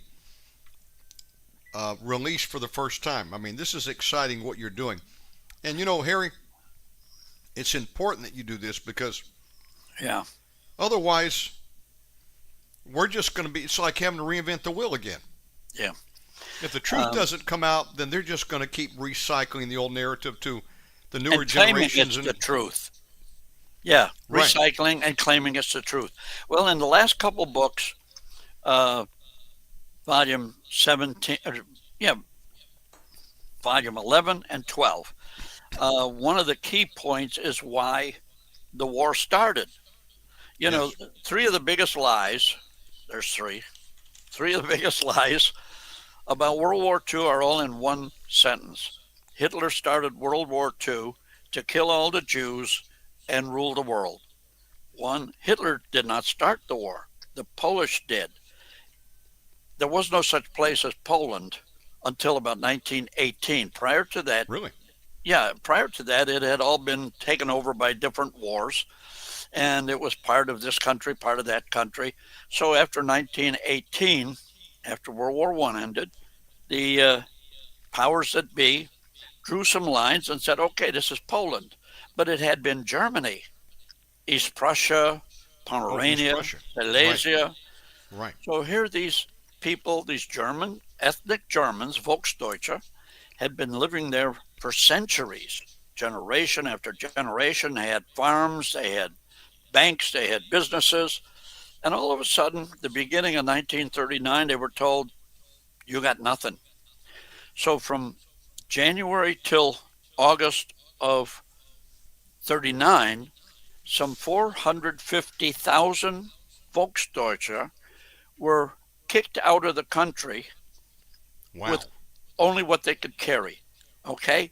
You got a factory, you got all sorts of stuff. You leave it behind. You got a house, you leave it behind. You got a car, you leave it behind. You got a Good bank, grief. you leave it behind. And the last 2 weeks of August 1939, between 45 and 55 Volksdeutsche, ethnic Germans, were massacred by the Poles. And we've got photos. God, it'd make you sick. People tied hand and foot, dozens of them, all laying in the road, tied hand and foot, and along come the people with the iron pipes and just bludgeon these poor guys. And they're laying there tied up. There's nothing they can do. And Wow. they beat them to death. And we've got pictures of guys with their eyes gouged out before they were beaten to death. So, like a lot of the German soldiers told me, Hitler had no choice. He had to send in the troops to save the Volksdeutsche that were in there. So Hitler started Harry. World War II. That's not true. That's a lie. You have a lot of photos. Where have these come from? Just sent in by different Shark Hunters members? Different members and different research things. There was a group, I can't remember the name of them, they're Germans who trying to keep the truth alive. And I got a ton of photos from them. How many photos do you think you have in your archive? And if you need to go find something, how do you even locate what you need? Yeah, we've got over 300,000 photos. Whoa. And they're online. I mean, they're digitized.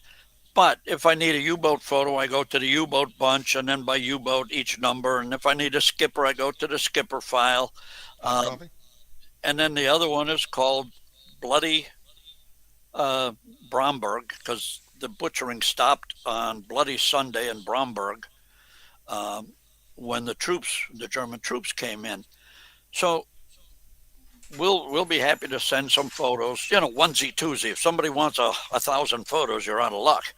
Harry, have you managed to digitize many of them?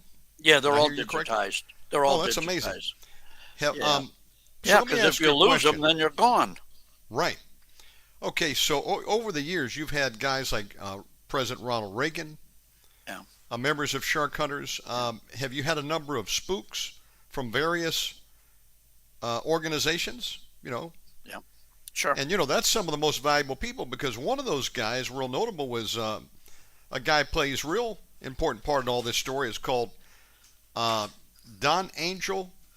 Don Angel Velasco? Alcazar de Velasco. That's a big name. Yeah, well, it's Spanish, Don Angel Alcazar de Velasco. I understand he was like a double or a triple agent.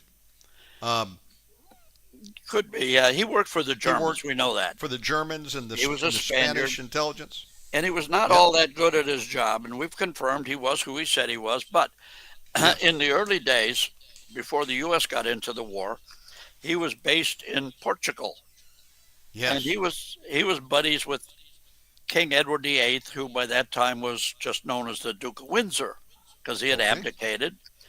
And Operation Willie was his first big job. He got to be buddies with the Duke of Windsor in Portugal, and he was supposed to get the Duke to go with him on a hunting trip across the border into Spain, where the SS was going to grab the former king and Yes. contact Churchill and say, back off, and we'll give you back the king. Well, that failed because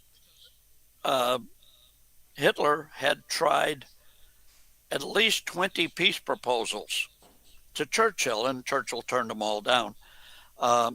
So that was his even first job. even some of Hitler's inner circle, I think Himmler, correct me if I'm wrong, Rudolf Hess, they were trying to end the war, and somebody squashed. In fact, they grabbed Hess after he, I guess he went down in his plane, and then he was put in Spandau prison. Right. Supposedly hung himself at like in his 90s. Yeah. And why Reached do you over his think- head to tie that lamp cord over and then around his. He couldn't raise his arms above his waist. He was so crippled with arthritis. But So here's what I heard. I heard the Duke of Windsor was actually pro-Nazi. he Or was. some of the yeah, he was. Okay, that's right. Then I had the right information. Yeah, he visited Hitler at the Berghof several times. So, you mean even today in 2025, that's such a scandal for the royal family that they would like to keep all that stuff locked up forever? And I heard that Hess had some secrets that they didn't want to come out, and they murdered him. Yeah. What do you think? Time out it's for a second speculation, here. but The Duke was a real embarrassment to the crown because he kept saying that Germany could bomb England into submission, and finally they got tired of it and they banished him to the Bahamas. They made him Governor General of the Bahamas, stuck him in Nassau, wow. and he was coming to the U.S. then and giving speeches about interviews, how Germany could be successful by bombing England into submission. And Wow. and the crown, or well, not the crown, it was Churchill, I guess, complained to the U.S. government, shut this guy up. He's an embarrassment. So they cut all communications with him. And one of our members, Charles Hyam, very famous biographer. Oh, And yeah. the last thing any Hollywood guy wanted was for Charles Hyam to do his biography, because it was never just a nice skim over. He dug deep. Yeah. He was on the phone with me off and on. He had gotten files that he wasn't supposed to have, and he was on Hess. And he was doing a book on Rudolf Hess and his mission. And he called me again one evening. He was all excited. The manuscript was done. It was all packaged up along with all his backup material, all the files and everything, and it was going off to his publisher the next morning. Oh, no. He woke up dead the next day, and all his stuff was gone. That makes me angry. The CIA got him. Somebody Or got him. MI6, somebody got him. They whacked him. Yeah. That sounds kind of similar to the story with the man who wrote that first seminal book on Martin Bormann. Oh, geez, Bormann, exile, or Nazi in exile, yeah. Yes, He couldn't get any of the major publishers to take the book. They were all blackballed. He finally found somebody that would take it. And shortly thereafter, the publisher got his legs broken. Yes. And I forget this guy's name. I cover him in one of those two books I'd mentioned. Yes. His son was killed. And they murdered one of his sons. Yeah. And I heard that this Paul Manning. That's Paul his Manning. name, Paul Manning. Yeah. Paul Manning had been in correspondence with some of the handlers, or you could say, I guess, inner circle, Martin Bormann, and he was working on getting an interview with him back in the 70s, apparently. Yeah, not bad for Or a the guy who 60s. died in. Sorry. Yeah, but he died. Bormann died in '58, though. Oh, Yeah, Bormann died in '58, Oh. stomach cancer. Mengele was trying to help him, but in 1958, if you had cancer, okay. game over. Well, that is interesting. That is right, because I remember that date. Do you think Martin Bormann died out in Hohenau, somewhere out there? On He a died ranch? somewhere there. He was buried in Paraguay because then some years later, what, in the 70s or 80s, I guess it was, something like that, they found his bones right where the firefight took place on the 30th of April. Down in Paraguay with red No, clay no, on them. in Berlin. In Berlin, they Oh. found his bones in Berlin, and they proved it was Yeah. him by DNA, and it was him. But the bones had traces of red Paraguayan clay in them. Paraguayan red clay. I've So been he to was buried and Paraguay. dug up. Everything is red. Cars are covered with red dust. Houses are covered in red dust. Yeah. The ground is red. They conveniently find him 25 years later. Yeah. No, they dug him up, folks. He made it all the way over there. Now, Yeah. were you the one who told me the story that Martin Bormann was frequently seen in some particular hotel? And you had gotten to that hotel and asked the question. They remember Oh, yeah. Martin Bormann. Where was this at? That Brazil? was the Plaza Argentina? Hotel. No, in Buenos Aires, the Plaza Okay. Hotel, which was the upscale hotel in South America back then. It's still a very, very upscale hotel. And so on my first trip there, 2008, I went to Senora Rodriguez, the chief manager, whatever. And I told her who I was and what I was looking for. I don't do Mike Wallace ambush interviews. That's dishonorable. So she was answering my questions, and I said, well, my research indicates that he lived here in this hotel with two beautiful girls for 2 years after the war was over. She never batted an eye. She said, yeah, room 740, the presidential suite. Amazing. I said, you knew he was here? She says, everybody knew he was here. She says, I didn't hear about the two girls, though, but Amazing. he was, yeah. And he Now- and Perron had joint checking accounts. Do you think, okay, on Martin Bormann and also Gestapo Mueller, these guys escaped to South America. Do you think that they fathered children over there? And is it possible that there are any descendants alive of these guys that might be able to fill in some more of the story? Yeah, all I can tell you is yes, it's possible they had children. Yeah. Yes, they could be down there. Are they? I don't know. I'm trying to build a fire under Martin down there for me to go Really? down again, probably in March. Martin. Martin, that's my translator. He knows where to find everything.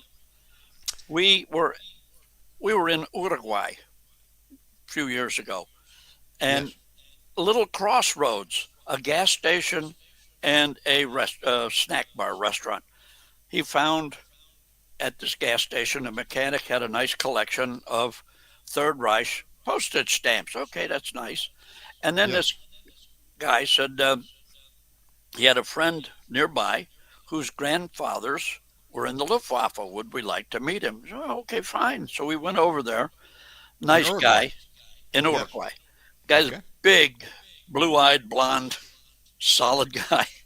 Spoke excellent English with a German accent. And he's telling me, well, my grandfather and his brother joined the Luftwaffe. Okay, a lot of people did. And they learned to fly with gliders. Yeah, that's how they did it. And then he said, but my grandfather and his brother decided they didn't want to fly airplanes. They wanted to design airplanes. Okay. He said, maybe you heard of my grandfather, Reimer Horton. Oh, The Horton my brothers. God. the Horton brothers that designed the first jet-powered stealth flying wing bomber. Yes. What was his grandfather? Then he took us into the house, showed us all the plans for all the Horton, showed us the plans for the B-2 bomber and the F-117 Nighthawk stealth Nighthawk. fighter, Amazing. and showed me letters of appreciation from the United States Air Force because Reimer Horton had helped design these planes. How cool is that? Yeah. And then he says, I don't know that much about my grandfather. My dad would know. Would you like to talk to my father? Of course I want to talk to your father. Did you get Is to the meet his Pope father? Catholic? Did you get to meet him? No, we correspond back and forth. He lived quite a few hundred miles away from his son. But he when I still go alive? there in March, I'm going to go. They said they'll be happy to sit for an interview. Now, I heard Uruguay has some of the best beef in the world. Is that true? I know Argentina is known for its steaks. All of South America, really awesome. Beef. And one of Now, the nice places we ate at down there was a Trump-owned restaurant. Posiblemente en el futuro yo quiero ir contigo. Si Whatever Dios that quieres. means. Simplemente no dice que Omega Man hablo español. Yo puedo escuchar y traducir. Listen, for all the time that I spent in Central America, I got something out of it. Okay. And that is, I've managed to retain survival Spanish because, I told you that I spent 1 year living in Mexico, 3 in Costa Rica, 2 in Panama, and when I was dating the girls back then, I only knew the international language of love. I didn't speak any Spanish, and I had to get up to speed quick, so Yeah. I learned immersion Spanish, and although I haven't been back to Central America since 13 years ago. Okay. When I lived in Costa Rica for the last time, I said goodbye to it. By the way, I used to have concealed weapons permits in Costa Rica. And I left a 357 Magnum Scandium down there and a Glock 19 9mm with a 32 round clip. And I couldn't leave the country with it, so I have a friend down there, used to be my taxi driver. But what was interesting is when I went down there years ago, 2003 was my first time in Costa Rica. Okay. I was supposed to go to Honduras. Uh-huh. I was divorced. I'd met this girl on bigchurch.com. And I don't know, I just was crazy. I had fallen in love with the thought of a girl, but I never seen her picture. Okay. And I would talk to her on the phone. Her name was Mary, a young 21-year-old girl.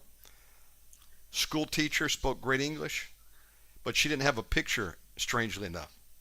I don't think probably it's get in trouble strange. for I telling think this there's a story. reason for that. So I'd call her and I said, let's get married. Okay. You never Can my met mama her? live with us too? Good No, I Lord. don't. Listen, I And think what? I lost my noodle for a moment. Then I said, I'm going to get a ticket. I'm coming to Honduras. Send me your picture. And I was living in California at the time, and the picture came in about 2 weeks before I was supposed to go over there and meet this girl. My grandmother gets it. I said, Grandmother, tell me about this girl, Mary. Did you get the photo? My grandmother's a good Christian woman, pastor's wife. Well, she said, son, I got the photo. Well, what do you think, Grandmother? This nice-looking girl? And there was a long pause. I think the girl was like 400 pounds. Yeah. Haircut. And no wonder she told me she was eating plantains so often. You don't eat plantains, you get fat. So, this is terrible. I wasn't living for the Lord at the time. I told her my father had a heart attack and I couldn't. So I had this ticket to Somebody Honduras. doesn't What are you send going to do? Yeah. So, listen, it was terrible what I did, but I killed my dad. Oh, well. I said he had the heart attack and died. I can't come now. Now, I had a ticket to Honduras. What are you going to do? It's I'm a not going to dangerous Honduras. place. So there was another girl I was interested in. She lived in Peru. Oh, jeez. And so I bought a ticket instead to go to Costa Rica. And I'm halfway, and I'm in Houston. I was thinking about switching to Peru. They wouldn't let me do it. So I'm committed. I went to Costa Rica in 2003. Make a long story longer. I get there to visit some friends, and I found it to be paradise. I'm like, man, this place is pretty nice. Nicest weather I've ever encountered. It was Peru, you said? Costa Rica. Oh, Costa. Oh, yeah. That's Escazú.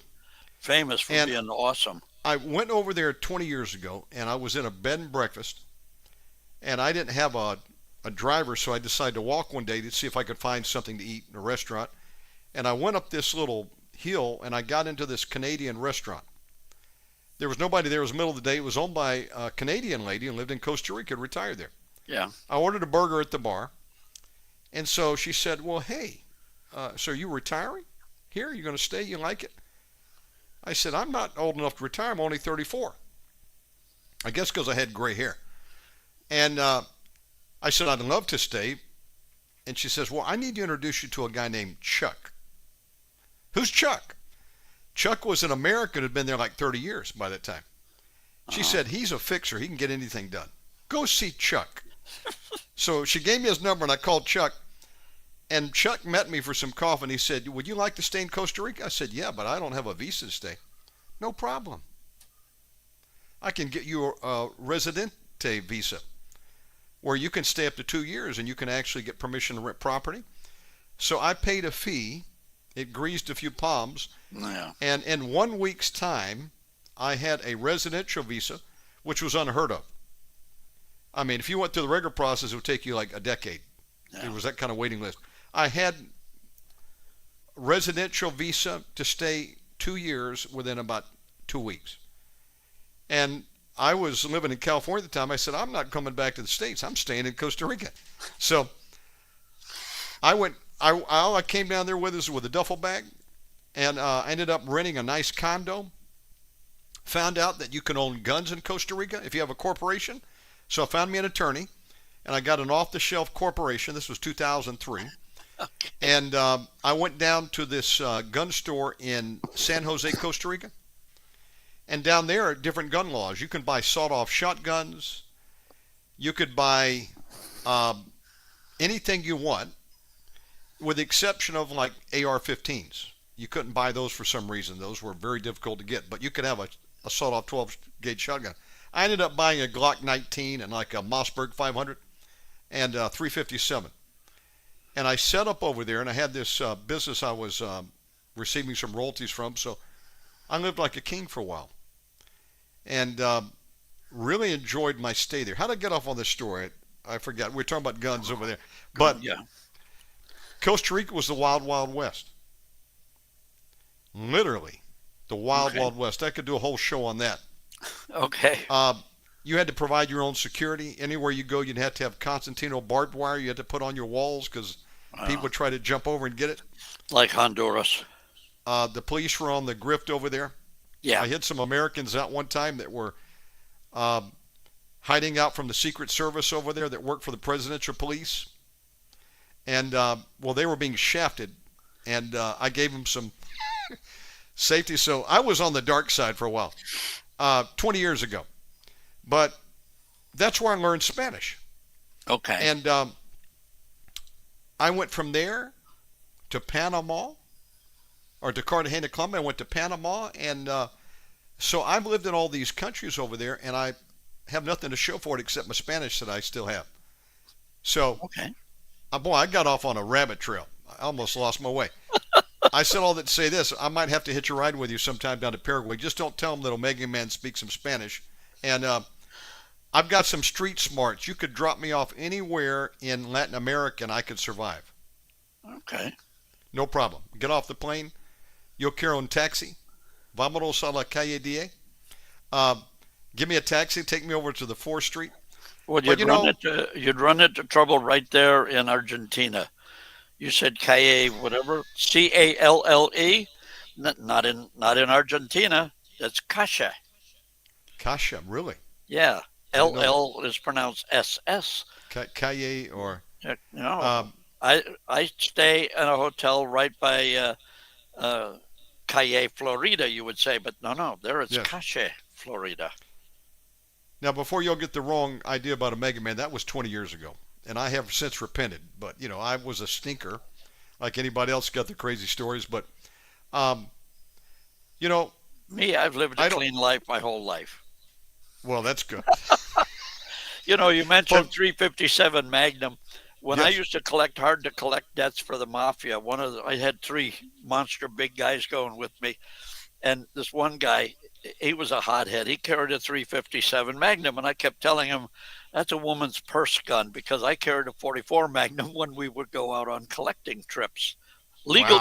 Legal debts, nothing Wow. bad stuff, but he Wow. he wanted to shoot something, because I'd tease him about it being a purse gun. So half my half my time collecting debts was keeping Herbie from shooting somebody.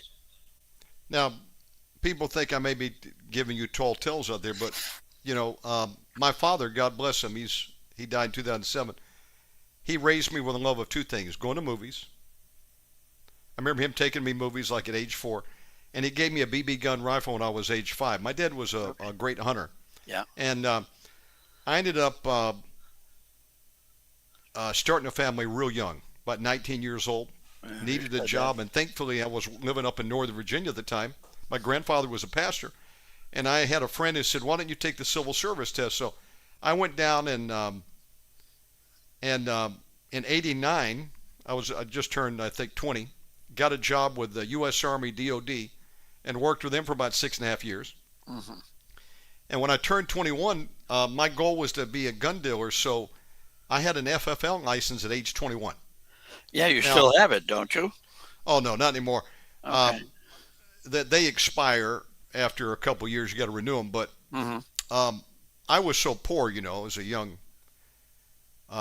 father, I couldn't afford most of the guns that I would see in like Shotgun News. But I had this attorney friend named Steve Firestone, and he would order stuff like every month, and I would get to hold them. About all I could afford was a Raven pistol, one of those that you could get for like $35, Saturday night special. 25 ACB. But here's a true story. This was circa early 90s. I ran an ad in Shotgun News, and I said I'll beat any dealer price, anybody's price $25 over dealer cost.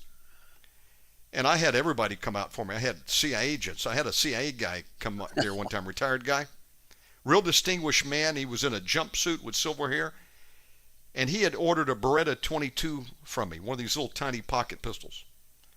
I said, "Man, you can have any gun you want. Why do you want a Beretta?"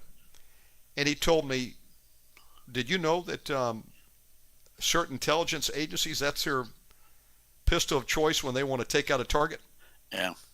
He said, "I can tell you about a particular group that if they want to take you out, 2 of them will track you to your home, and as you're putting the key in your door, they'll put that little 22 up your head, Yeah. and that thing spins and takes care of the job, take you out." It bounces around inside your head, especially if you're using 22 short. It So doesn't exit. It bounces around inside your skull and does a lot of damage. this was So I've heard. circa like 92 or so, when, if you listen to the nightly news, it was all about guns on the streets of D.C. Everybody wanted to get guns off the street. So Good luck. I wanted to get a concealed weapons permit, and I was told they're impossible to get. I lived in the city of Alexandria, Northern Virginia. Yeah. So I said, I'm going to try. I wrote the judge a letter, Harry, and I said to the judge, "Look, I'm a federal firearms dealer, and I'm afraid that as I'm taking money to an ATM that I might be a target of some of these Gangs. gangs. So I need a way to protect my money and my guns because I'm a firearms dealer." The guy approved it. Yeah. And I was told by Steve Firestone, this attorney friend who bought a lot of guns from me, he said, "Do you know that I've got friends who are judges and they can't get concealed permits?" He said, "There's only 2 people that I know of that have gotten a concealed permit, and that was you and Oliver North. And I they met him. revoked Oliver North because that was back, during Iran-Contra scandal, Yeah. earlier. I met him back then. He had one, and apparently Steve told me they had revoked his, so I was the only one that had one. And I was only like 22, 23 years old. So I used to have a Raven 25 that I would carry sometimes in my waistband. And so I started young, and then years later, I used to sell stuff from my house, They'd have to come to my house and do the paperwork. But later on, about fast forward 2005, I had a real bona fide gun store called Omega Man Weaponry. Mm-hmm. So you'll know me as Omega Man Radio, but it used to be Omega Man Weaponry, and it was a hobby. And I had a black gun store. So basically I was a Glock stocking dealer, Armalite, Rock River. I had I had basically military sporting rifles, Yeah. You can Armalite find makes the everything 50 there. caliber long range sniper rifle. Yeah, I had Colt, basically had AR-15s and anything military collectible, SKSs and Oh yeah. MAC-10s and Glock stocking dealer. So there was no money in it though. Uh, Not at $25 profit each. no, the only money to be made was if you could get a good inventory of used stuff and sell it up on Gunbroker back then. Yeah. And so I never made any money with it, but I had a great opportunity to handle a lot of stuff. And when I left that business, I had a big collection, needless to say. Yeah, I can imagine. Sold it off during some of the lean years, but that kind of carried over. So when I was overseas, it was interesting. Costa Rica, you could actually have concealed permits. Now, Panama wouldn't let you own anything. Neither would Mexico. Neither would Colombia. And listen, I'm over in Indonesia now. You know what I can have over here? A butter knife. Yeah, yeah.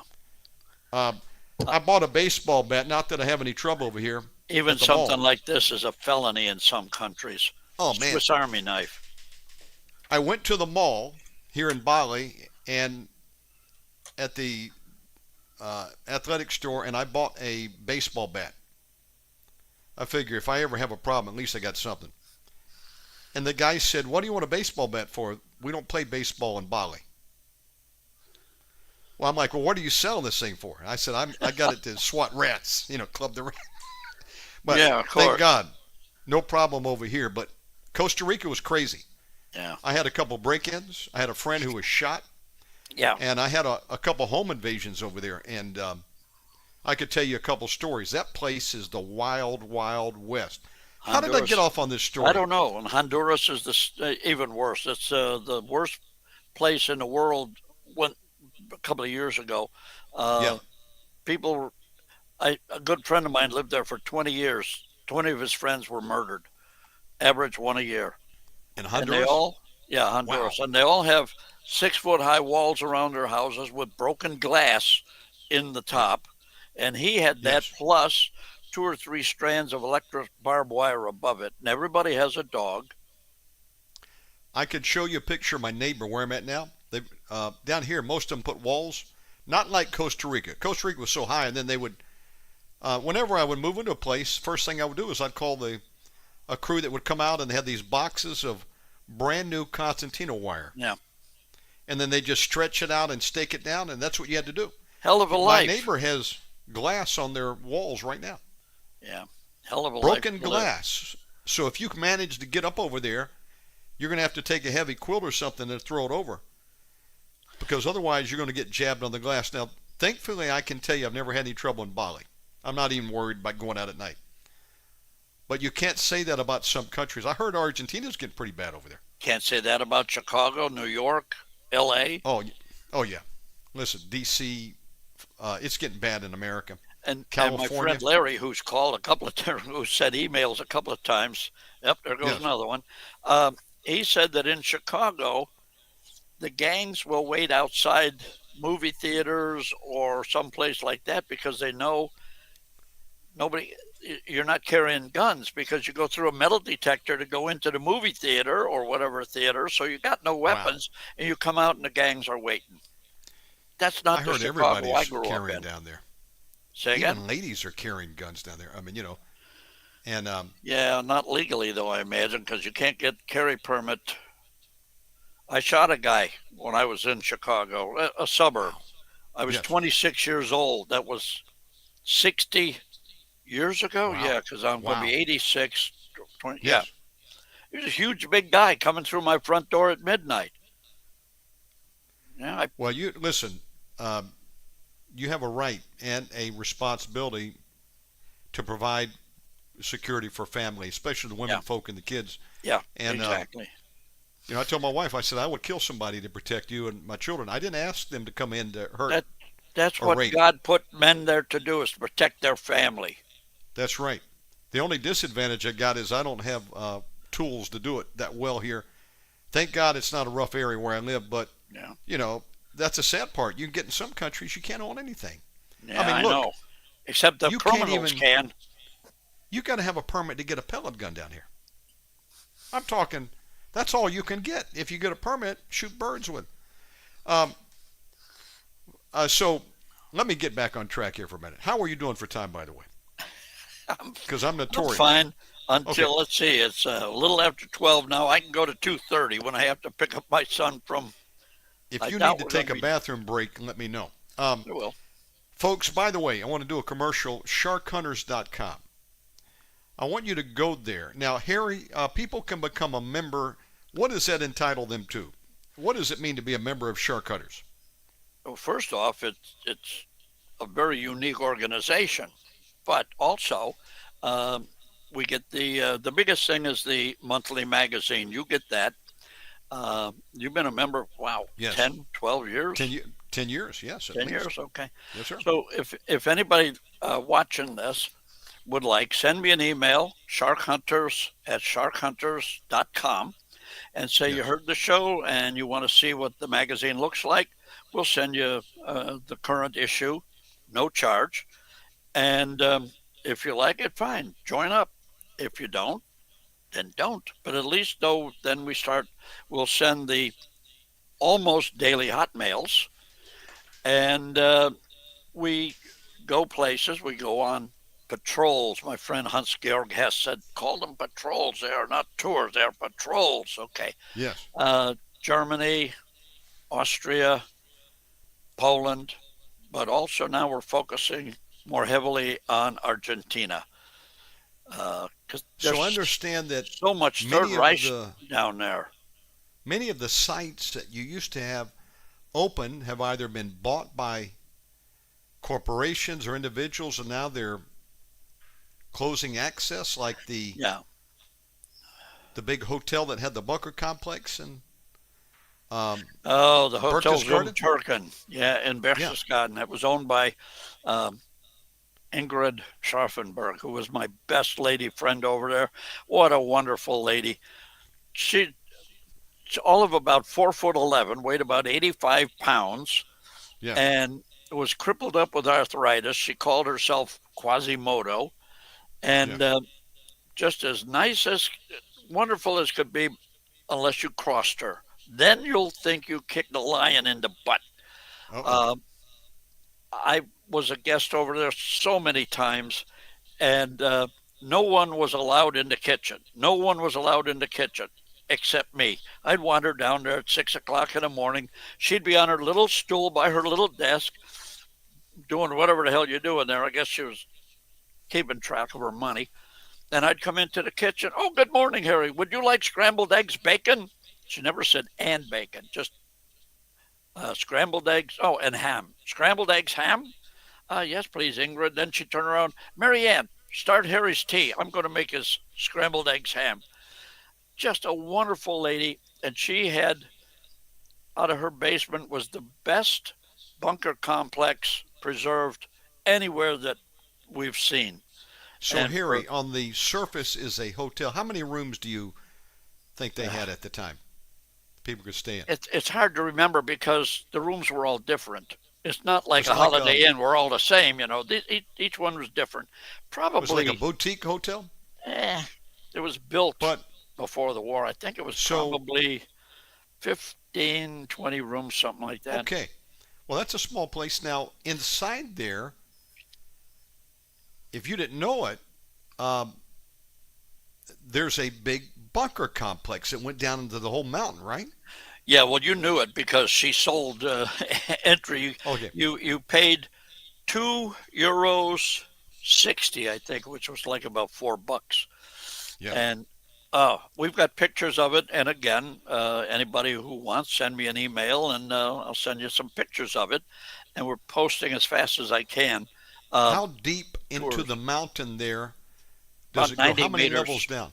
90 meters down. It went down 3 or 4 levels. Okay, now, the way Hitler had these things constructed, Martin Bormann rather, is they would connect,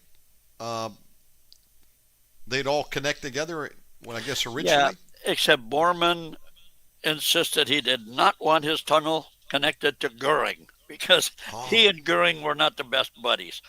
But the state of Bavaria came in because it went miles. The state of Bavaria Miles. went to, I have to take this as my wife, so pause us. Take that call. Yes. Yes, folks, Hi. we are live with Harry Cooper, sharkhunters.com. He's on commercial. And sometimes I get off on some tangents, but I'm going to get us back on course.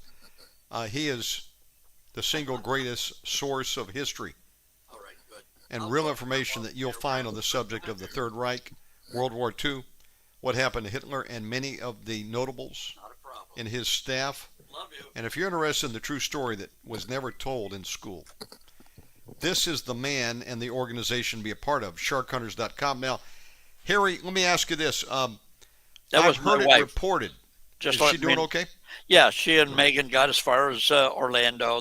They're doing Okay, Wally good. World today.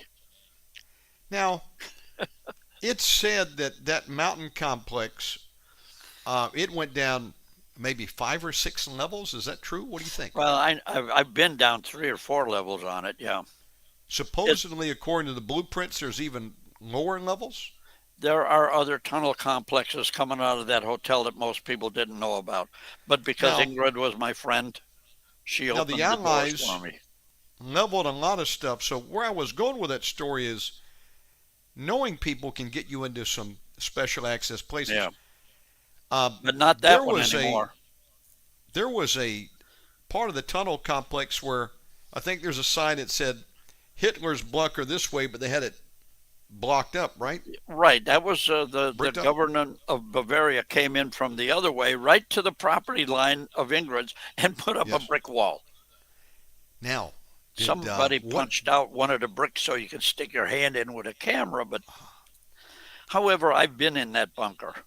So did Ingrid? Now listen, if you own this hotel, you can do whatever you want. Probably, did she give you some access to some things that would be off limits to the general public? No, absolutely. She had a separate Yeah. bunker that was her secret archive with all sorts of stuff in there. But she asked me not to take photos. Okay, so I didn't. But one day she said maybe she knew she was close to the end of Yeah. the road, and she asked me to please come into that bunker and take pictures of certain things, including Hitler's son from World War I. He had a son by some prostitute or a girlfriend or something, but he died. Now, what do you mean by secret archive? What were some of the things that she was collecting before she died? Secrets. Well, Secret. she's gone now. I So know. what can you tell us? In other words, you just told me one really cool thing. Hitler actually had a love child? Yeah, from World World War One. Now, From his girlfriend or a hooker or whatever. He died, I think, 1958. what do you think she had done? Do you think she had found these when she bought the property? They were on the property and She she owned just saved it? her dad owned the property before the war started. Oh, so he probably had stuff given to him by SS and maybe That Bormann was and the rest of the guys. Hitler's personal guard stayed in that hotel when Hitler was on the mountain. An NFL quarterback could easily throw a football from her hotel to Hitler's home. Oh my goodness. Well, then he would have been friends with all those guys. She was friends with him too. She referred to him as my neighbor. She knew Hitler? I mean, she was alive at that time? Oh yeah, oh yeah. Oh my She was goodness. a young lady during the war What- years. What are you able to reveal that you saw in her special archive? What other kind of history was she keeping? I'm going by memory right now. It's all on file, but I haven't seen it in ages. How would you Blueprints, describe the room? Was it like bookshelves and their tables? some trunks? bookshelves and some tables, yeah, but and a lot of photos. And she had the blueprints for Hitler's home, the Berghof, before when it was only the Haus Wachenfeld, but then later when Hitler had additions put on it and the basements. And she had all those blueprints, which she had me take pictures of those. And various other, but it's all locked up now. It was Now, anything else that might help us piece together missing history that you saw in there that answers some questions? nothing of any earth-shaking importance. It's just that the place was open and it was the best bunker system anywhere. And there was the 2 bunkers, at least out of the basement of the hotel. Yeah. And one of them you had to come in through the furnace room, and then there was a passage about maybe 3 feet high. You had to duck walk for about 100 feet before you could get out into the main part. Then she had a beautiful 2.5 car garage with a beautiful apartment upstairs, and there was a bunker going out of there. And then right across her parking lot, there was a big 2-story kindergarten with a big garage underneath. But that got torn down many years ago, leaving only the garage, about a 10-car garage. And of course, it was Nazi, so it had to be torn down. And I was there when they were tearing down this garage, and they found 2 Kubelwagens inside. You know what is a Kubelwagen? No. It's it's like a Volkswagen all-terrain vehicle. The Thing, if you remember when you could buy that thing, the Thing in this country. Now, let me tell you something strange now that you mention that. I don't know how it got to Indonesia, but one of the most prized possessions here, if you want to collect your car, is the Volkswagen Thing. Okay, well, that was a Kubelwagen. How did they get to Indonesia? There's a bunch of them over here. Oh, they got ships. I guess that's how it. But these two, they found these Kubelwagens. They smashed them flat with the damn scoop shovel and threw them onto the truck and scrapped them out. I think you could find a Kubelwagen for about 10,000 US down here in pretty good shape. I see people driving down the road. But they had to stop making them. They had to stop making them because Volkswagen was nobody in Germany was allowed to make military hardware, and somebody classified that as a military vehicle.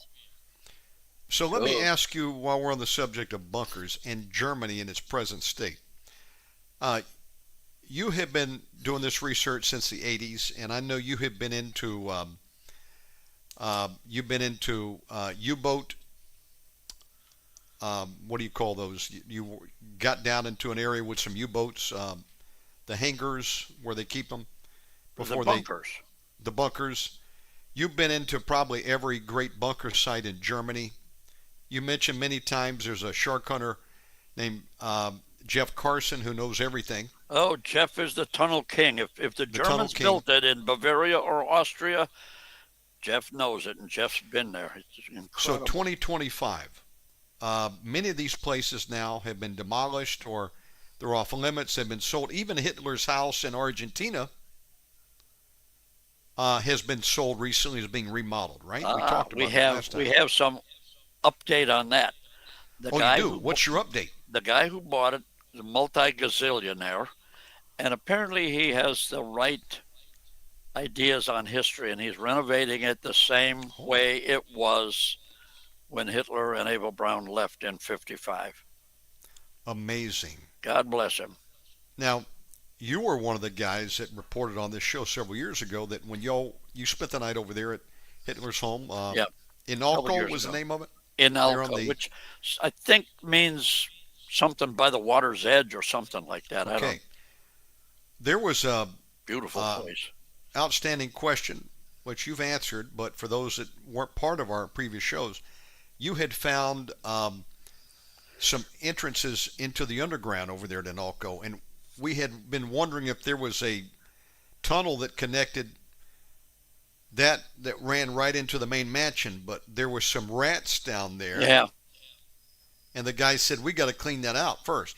Yeah, that was Senor Torres by the guest house where we stayed because there was no electric in the main house. So we stayed in the guest house about 100 yards away or something like that. And Senor Torres had found, took the top off of this bunker with a ladder down.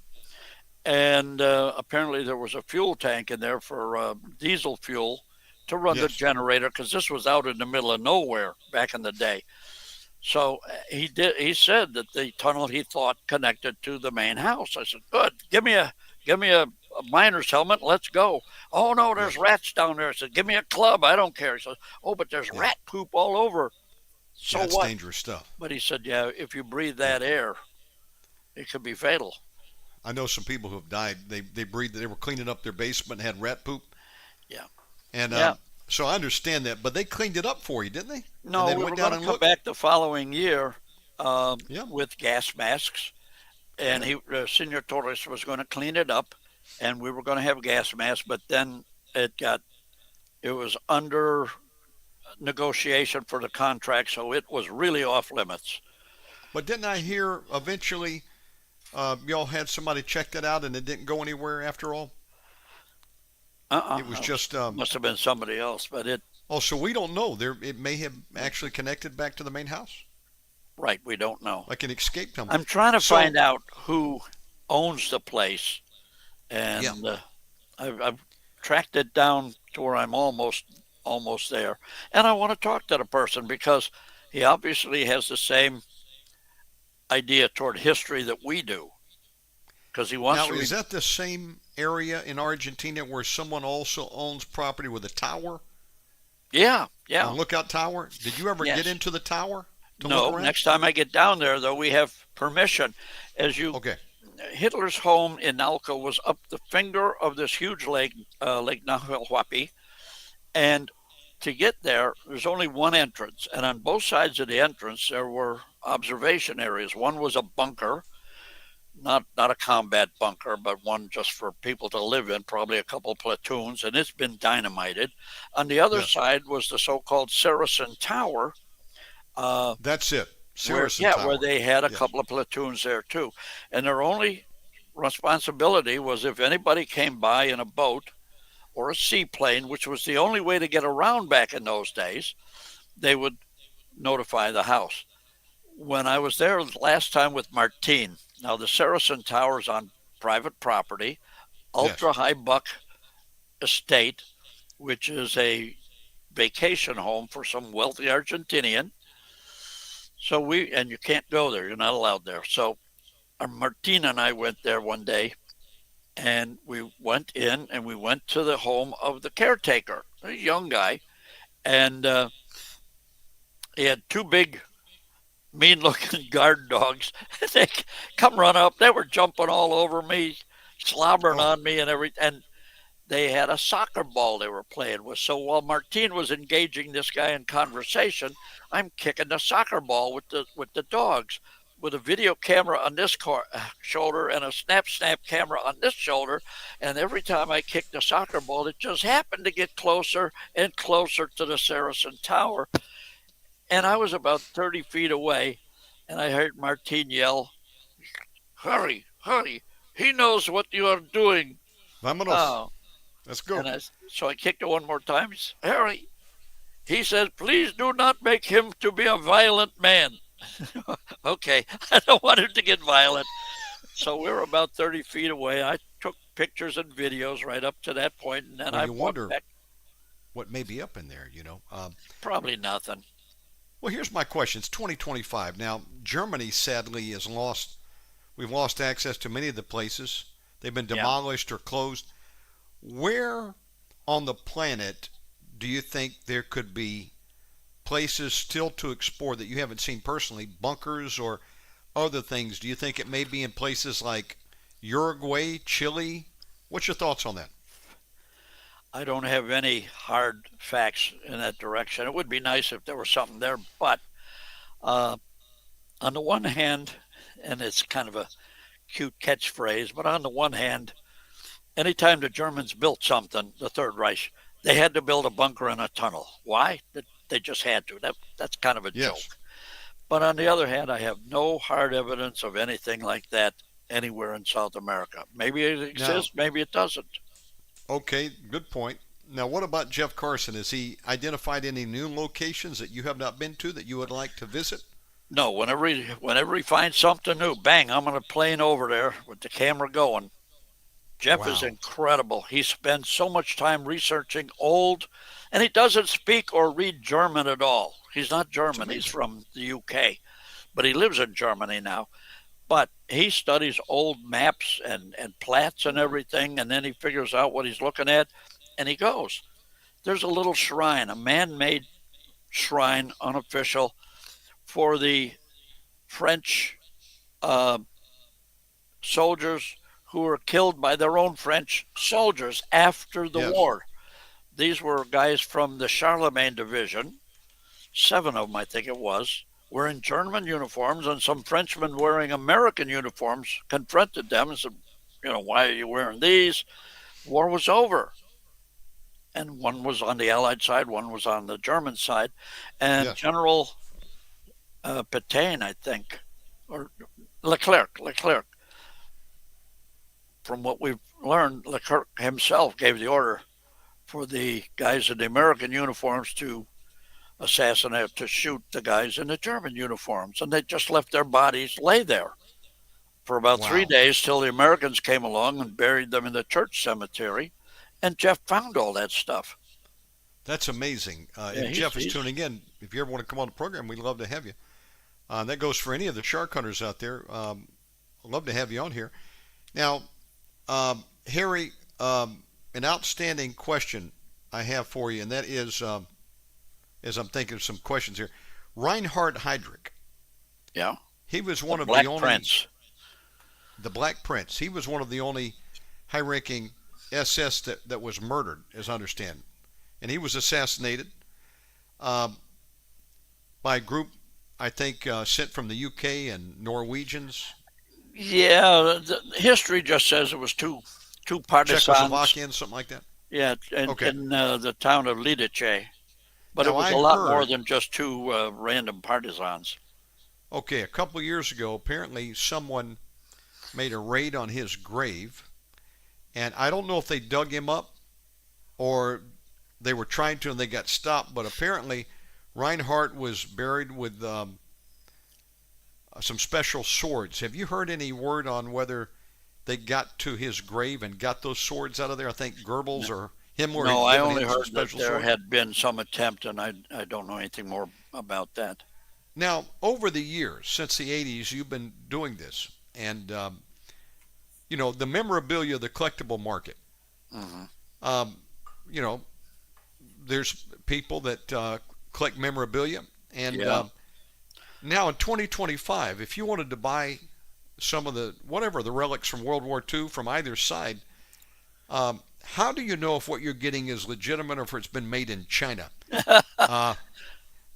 Not It's only like made coin in collecting, China, but the medals, for instance, the Knight's Cross, the Iron Crosses, etc. The molds were still left behind. So all you had Okay. to do was make up the same metal compound, and Yes. yeah, I'm having a problem with an outfit called the Ohio Valley Military Society, OVMS, and I'm not going to go too much into it at this point, but Okay. I've known some of the people that were advertising or were selling there, and one guy told me that 85% of everything on his own table was fake. There was another guy who would buy reproduction World War II German helmets, Ah, fire a bullet through the helmet, bury it in his backyard for a year, dig it up, and oh yeah, here it is. But wow. the biggest That's was a sad. guy. He was a Shark Hunters member until I found out he was a crook and we kicked him out. David Simpson. When I met him, he was 400 pounds, down from 600. But he sold Heydrich's Class A dress uniform. They call it the walking out uniform to some guy for $50,000. And then this guy found out it was fake. Oh no. So somebody filed charges against Dave Simpson. They had That's federal warrants out for him, and also this guy that bought the uniform put a mafia hit on him. This was 30 years ago when 50,000 was a monster amount of money, and one Yeah. day nobody ever heard from him again. Amazing. It's like as a child, I used to be a coin collector. Okay. And I was so obsessed with it, no joke, I would carry a briefcase around with my coin collection, and I would memorize the tables of the numismatic blue books. Hmm. Other kids were playing games. I could tell you how much a wheat penny was worth that particular year, and get pretty close. In fact, my prized possession was a Roman coin that Wow. my own father had dug out of the sand in Libya, Africa. I didn't Wow. know it, but the Romans, they were all over, including Africa. They had Yeah. some ruins. I think it's called Alepus. And my grandfather was a career Air Force sergeant, retired with the Air Force, but in the 60s he was stationed at Wheelus Air Force Base in Tripoli, Africa. Okay. So my dad is a young 15-year-old boy back in the 60s, and my Uncle Mike, they were part of the Boy Scouts over there, and they were out at some Roman ruins. And Dad said there was a guard there, but just one guard, and they were digging around the sand, and he found like half a dozen Roman coins and smuggled them out in his sock. Yeah. Years later, I got it from my uncle, who my dad had given it to, and it was looked like a black triangle, and on the back it had a couple chariots. Okay. And I couldn't really make out what was on the front, but it was a Roman coin. It may have been gold. I don't know what it was made out of, but No, if it was black, chances are it was silver. That's silver or outside. silver. I don't know what it was, but I used to have that, and I had coins, and I stopped collecting them years ago. I just kind of moved on to other things, but today I wouldn't even think about getting into coin collecting because the Chinese can make anything. Yeah. And, they're even counterfeiting gold coins. Yeah, it's really There's a big sad problem with that bastardizes an entire hobby.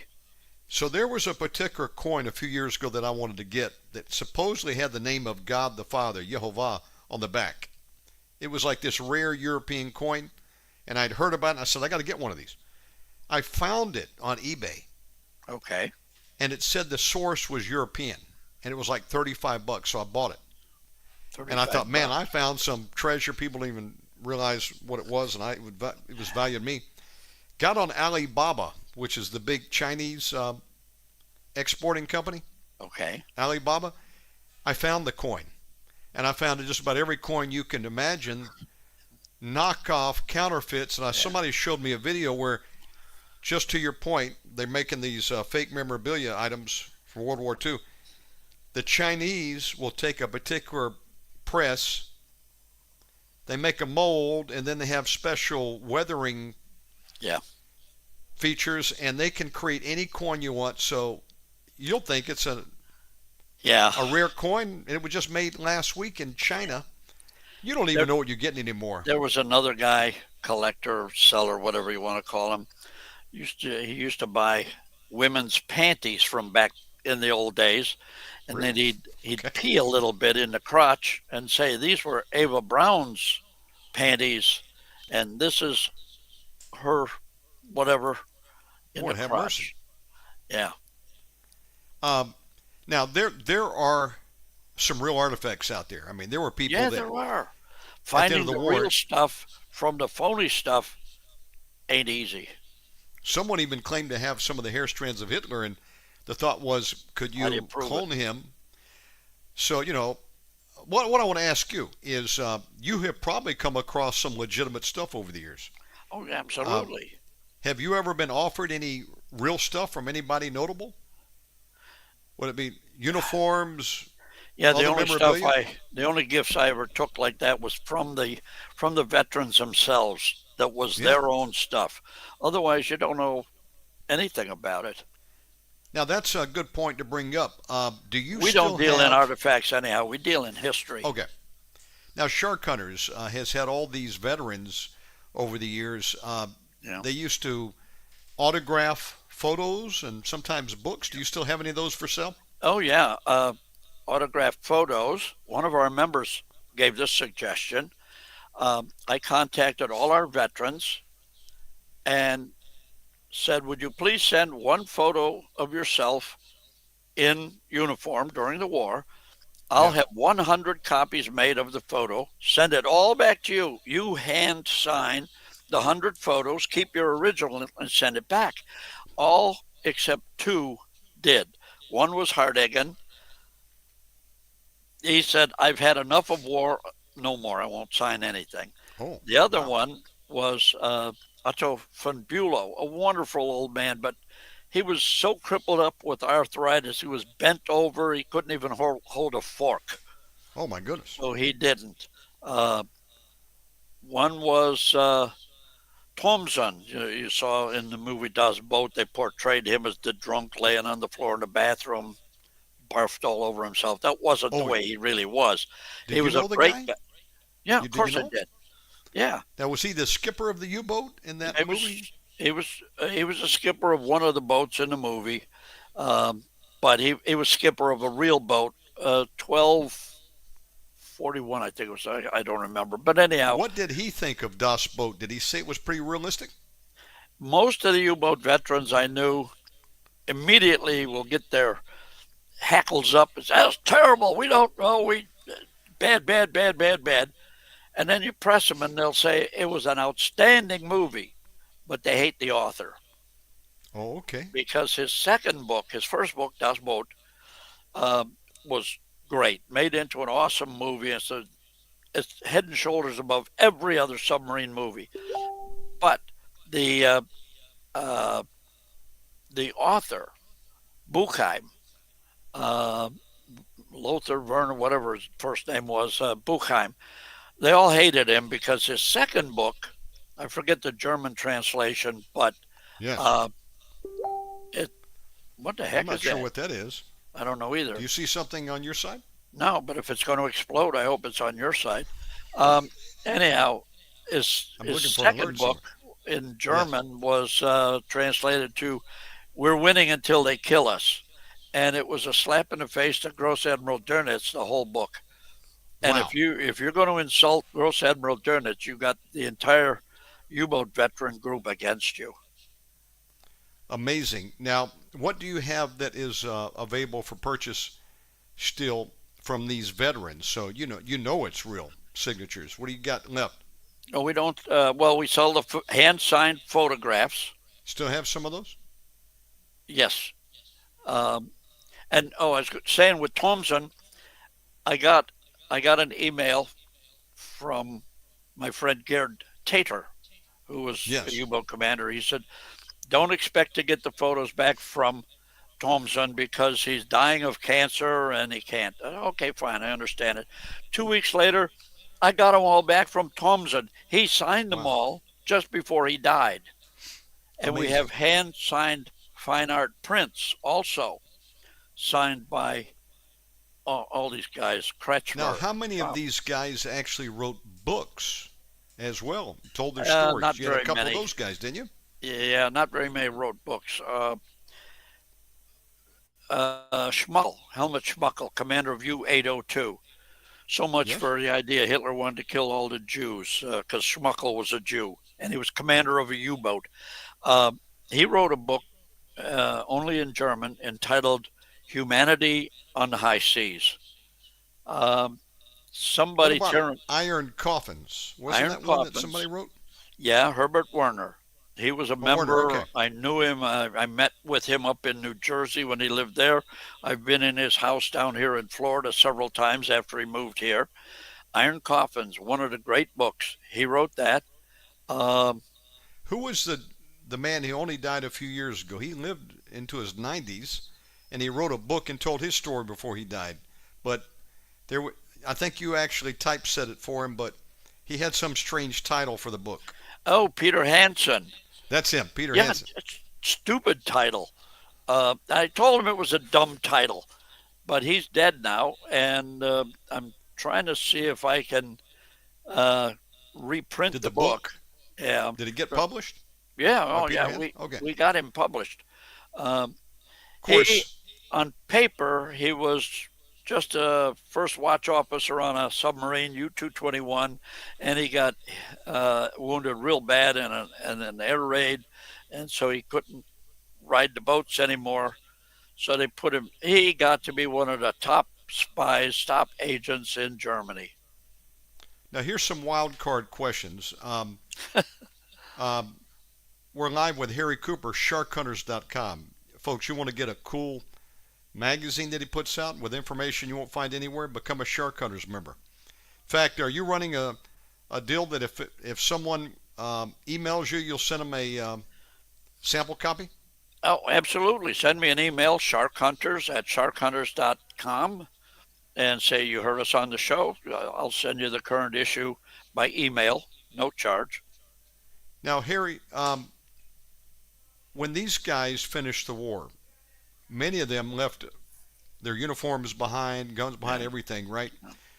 However, in your search of bunkers and exploration, have you ever come across any pristine MP5s or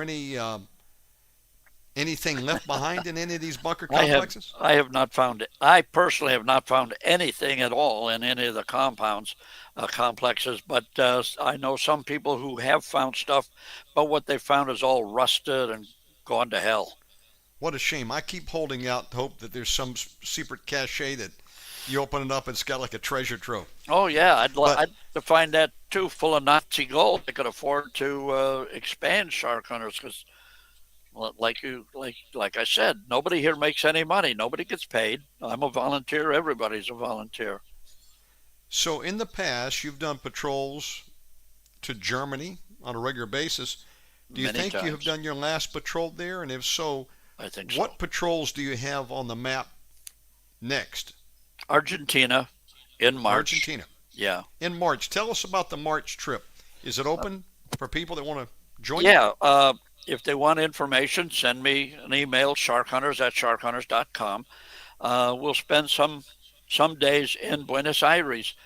Uh, there's a restaurant that's still open.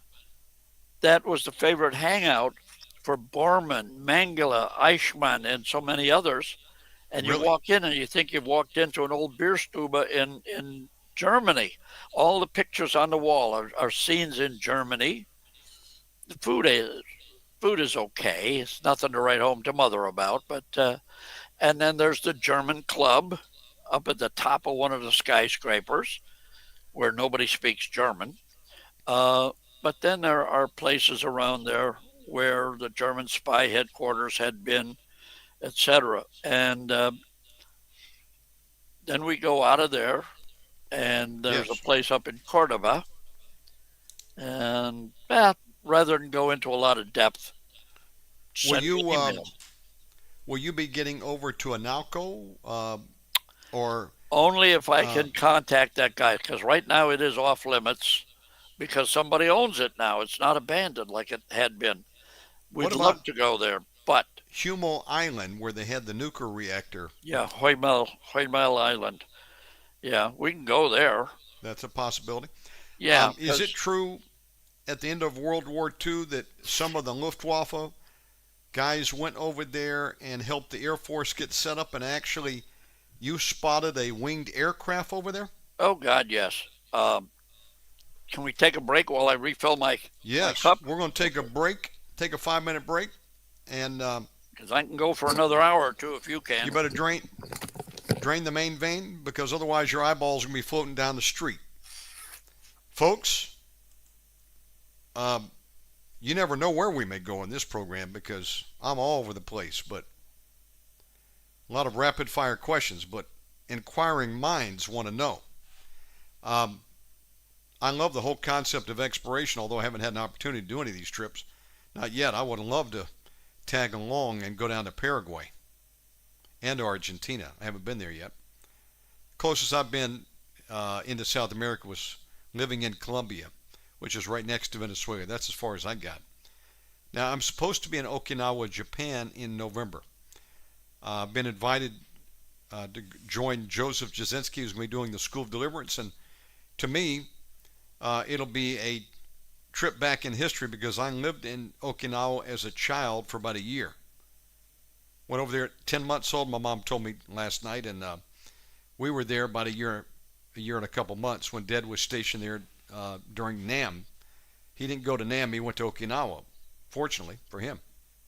Or I may never have known him. So many people died in NAM. But he spent his tour over there and then came back and went to Fort Belvoir, Georgia, and finished it out. But yeah, I want to go to Okinawa, God willing, in November, join Brother Joseph, and I'm going to look around in Koza City. But that's Asia. Welcome back, folks. SharkHunters.com is what we're talking about. We got Harry Cooper. So, Harry, We have a disaster here. I'm out of cold Cokes. oh my goodness, and I'm out of coffee, but I'm winging it. Now, I haven't had coffee in about 6 months, but I have been drinking a lot of Thai tea, Okay. and that's bad for you. It's made out. They take tea, they put in condensed milk, which has like 50 grams of sugar. They whip it up, and it turns orange, and they pour it over ice. So think about iced Milk tea? I mean, You can have the my Brits, they share. put milk in tea, but I said, that's crazy. I never drink that. And you Well, actually milk drink and it, it's tea is great. not crazy. That's the British way. Milk, not cream. It When I tastes was a great. Yeah, when I not the Thai tea though. When I was a kid, uh, lived with my grandparents during the war Yes. until '46 when my folks could buy a house. But my nanny and granddad came from the old country, and we had milk with our tea, milk and sugar, not cream, but milk and sugar. Amazing. I like it. Yeah, yeah. Well, and I then I like it. got out of the habit way back when I had some financial problems. Oh, hell, back in the 60s, I think it was. I was living in a tenement with no refrigerator. So I got out of drinking milk in my tea, and I have not been able to acquire that taste again. Just sugar, and that's it. It tastes pretty good. Use condensed milk. Now they actually go another step. They'll take brewed tea and they'll put it in a little cup like this. They'll put some big dollops of condensed milk, that's got the sugar in there, concentrated. Oh, They'll goody. put some creamer in there, which is a bad idea. And they'll put sugar and they whip it up and it turns orange and they pour it over a big cup of ice. And I'm like, well, number one, I don't want that creamer because that stuff's seed oil. And I don't need any extra sugar because you already got in that condensed milk. So I had them cut those two ingredients out. And I want to tell you, this stuff tastes great. It's so addictive, though. I would drink like two, and I don't need all that sugar. You can become a diabetic that way. So I am a I, diabetic, so I don't need that.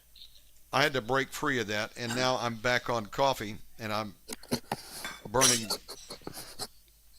too many of these cups of coffee. Well, I want to ask you this. So you're going to Argentina, March. and do you? Oh, speaking of Argentina, yes. Have you got any updates for us on those U-boats that supposedly were discovered off the coast? About a year and a half ago, there was a report in Nexus magazine. Of course, we've talked to Lawrence about it, but I haven't heard anything in about a year on any of that. You Was all won't be that there for a while. was all that basically put on hold? I know the Yes. government was taking and dumping uh, Scrap metal. scrap metal to try to hide that stuff. The first boat. I've got photos of it. About 90 feet down. It's off of Yes. about 4 miles out from Necochea. We believe that's the boat that brought Martin Bormann and Don Angel to Puerto Coig in 1946. But there are other threads in this story that I'm not going to go into at the time. So you've got a new president over there, and Yeah. he's recently said he was going to release all the archives that would have had some great names, but basically, probably like the Jeffrey Epstein we were talking about earlier in the program, they're sanitizing everything. Jeffrey who? Right. Again, he Yeah. had an orphanage over there. Didn't you all know that? Right, right. It was a Nothing nice to see there. orphanage. And Nothing to see Prince there. Andrew was one of the sponsors. Oh yeah, I met he him. came over and brought Christmas toys. Yeah. Is that For what it the- was called? Oh Yeah. my goodness.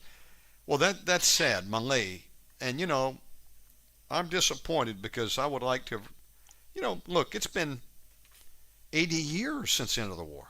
Yeah. Why can't we get the truth? Except that I think that the British government and American government, they got some secrets that they don't want to get out. Exactly. What But would that, be the big deal about U-boats making it to Argentina? Even a flotilla of them. Why do they after want the to hide war, that? I don't know. Now, I don't know what's some the have big deal. You got to maintained ask that- Javier Milei about that. Did he escape Berlin in a submarine? As No. some have stated. Absolutely not. Those people who say he escaped on U-530, they're blockheads. They're just dumber than a box of rocks. How did he get out of Berlin? Well, first, let's talk about the submarine first. Hitler was in his bunker on the 20th of April for his birthday. Yes. At that point in time, U-530 was already 3 days out to sea on its way to New York City to attack shipping. You would not send Hitler on a submarine on a combat patrol. Secondly, Hitler was violently seasick, horribly claustrophobic, so to think he's going to spend 2 months bouncing around the ocean in a stinky steel tube is ludicrous. Plus, like I say, U-530 was on a combat patrol. They went to New York. They fired at some ships, fortunately missed, and then got Yes. word that the war was over. They were supposed to surrender to the U.S. Navy at Portsmouth, but they decided no, somebody there on board had relatives in Chile. So they decided they were going to go to Chile, Yeah. where they could just come ashore, not even surrender. Well, they got way south of Puerto Mugares, and the weather got really rough. They used up too much fuel, so they had to put back to Mar del Plata. And they Mar del Plata. surrendered there, Mar del Plata, Argentina. In Argentina? Yeah, and Okay. I've been there. And the skipper of that boat, U-530, was a friend of mine. He was a member of Shark Hunters. He swore on his honor as an officer he had no Oh. passengers aboard, and I know he didn't, because Any Hitler cargo? nothing. No, just Nothing out of the no, ordinary. just the fuel and stuff, and torpedoes. Now, what could he tell you about other possible U-boats? Did he have any info on that may have made it over? Yeah, we know others made it. U-977 came after that, and 1025. I'm not sure of that, but there were others. But Hitler went on that gigantic airplane, that six-engine Ju-390 V2. That was That's his how name. he got out by airplane. Yes. He And flew. do we have Do we any have what? idea who was his pilot? Yeah, I can't remember the name, but we've got it. We've even shown pictures of the hacienda where this pilot lived when he died. He died during the Kung Flu scamdemic baloney.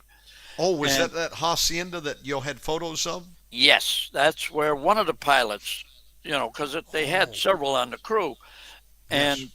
and like as you know, we wanted to get down there to video before the vultures got there, but Yeah. we were not allowed to get on a plane or nothing because of the Kung Flu baloney. Now, what Um, happened to the Ju-390? It was used for a while, wasn't it? Yeah, it's a long story. I'm not quite sure yet, so no sense speculating. It was flying until 1966, I'm told, Do in you Paraguay. believe that there is an aircraft that's at a military base still under guard today? I'm told it's under armed guard, but it's not a military base. Because Okay. I told my contact, who's an operating agent right now, he's a spy right now, Yes. and I said, "Tell me where it's at." It was in northern Paraguay. I said, "Tell me how to find it." I said, "I don't mind seeing a sign that says no pasar. I can go into my best down yonder hillbilly when I'm talking to the cops. Well, go wait, deputy. I didn't know this was off limits." He said, "No, these are private guards with orders to shoot to kill." Okay. I'm from Georgia originally, so if I go back home, I pick up my accent real quick. There you go. So if I'll they be got off- orders to shoot to kill, I can't talk my way out of that one. So So Hitler got out, but Martin Bormann, you believe he actually went over with Don Angel Velasco on a submarine? yeah, we got Don Angel's confirmation of that. Now, there was a guy that was picked up somewhere, and he was taken to what were the big trials at the end of the war? Where Nuremberg. was that at? Nuremberg There weren't And trials; he they were was in- tribunals because Tribunal. the determination was already in. The verdict was in before they ever started. And there was a couple people that they hung as tokens, and then others that got out. But there was one particular guy who was a pilot, and he claimed to have flown Hitler out, and they sent him to an insane asylum, had him checked out. He came back and still had the same story. Yeah. Do you think Hitler had multiple pilots? Now, there was a report of this one famous lady who was a Hannah pilot. Reich. Hannah Reich. Yeah, Donna Reich. Did Hannah- she fly Hannah Hitler Reich. out of there, or was it No. a guy? No. Okay. Hannah Reich landed her little Fiesler Storch, which was a two-seater like a Piper Cub, on the Avus, which is a racetrack still in Berlin, and tried to convince Hitler to fly out with her. He refused. And so she flew out with her boyfriend, who was Robert Ritter von Greim, Oh, and he got wounded during takeoff from ground fire, and he surrendered somewhere else. She was treated as a heroine. She wasn't a yes. bad person, so, Did but you ever make contact with her when she was alive? no, no, no, no, never Now, did. there's some footage of Hitler apparently on his birthday going out, and the Hitler Youth. He's shaking hands. Was that Hitler or was that somebody else? And Hitler was already out of there. Are you talking about that famous picture where he's patting some little kid on the face? That was Right. not Hitler. That was not Okay. Hitler.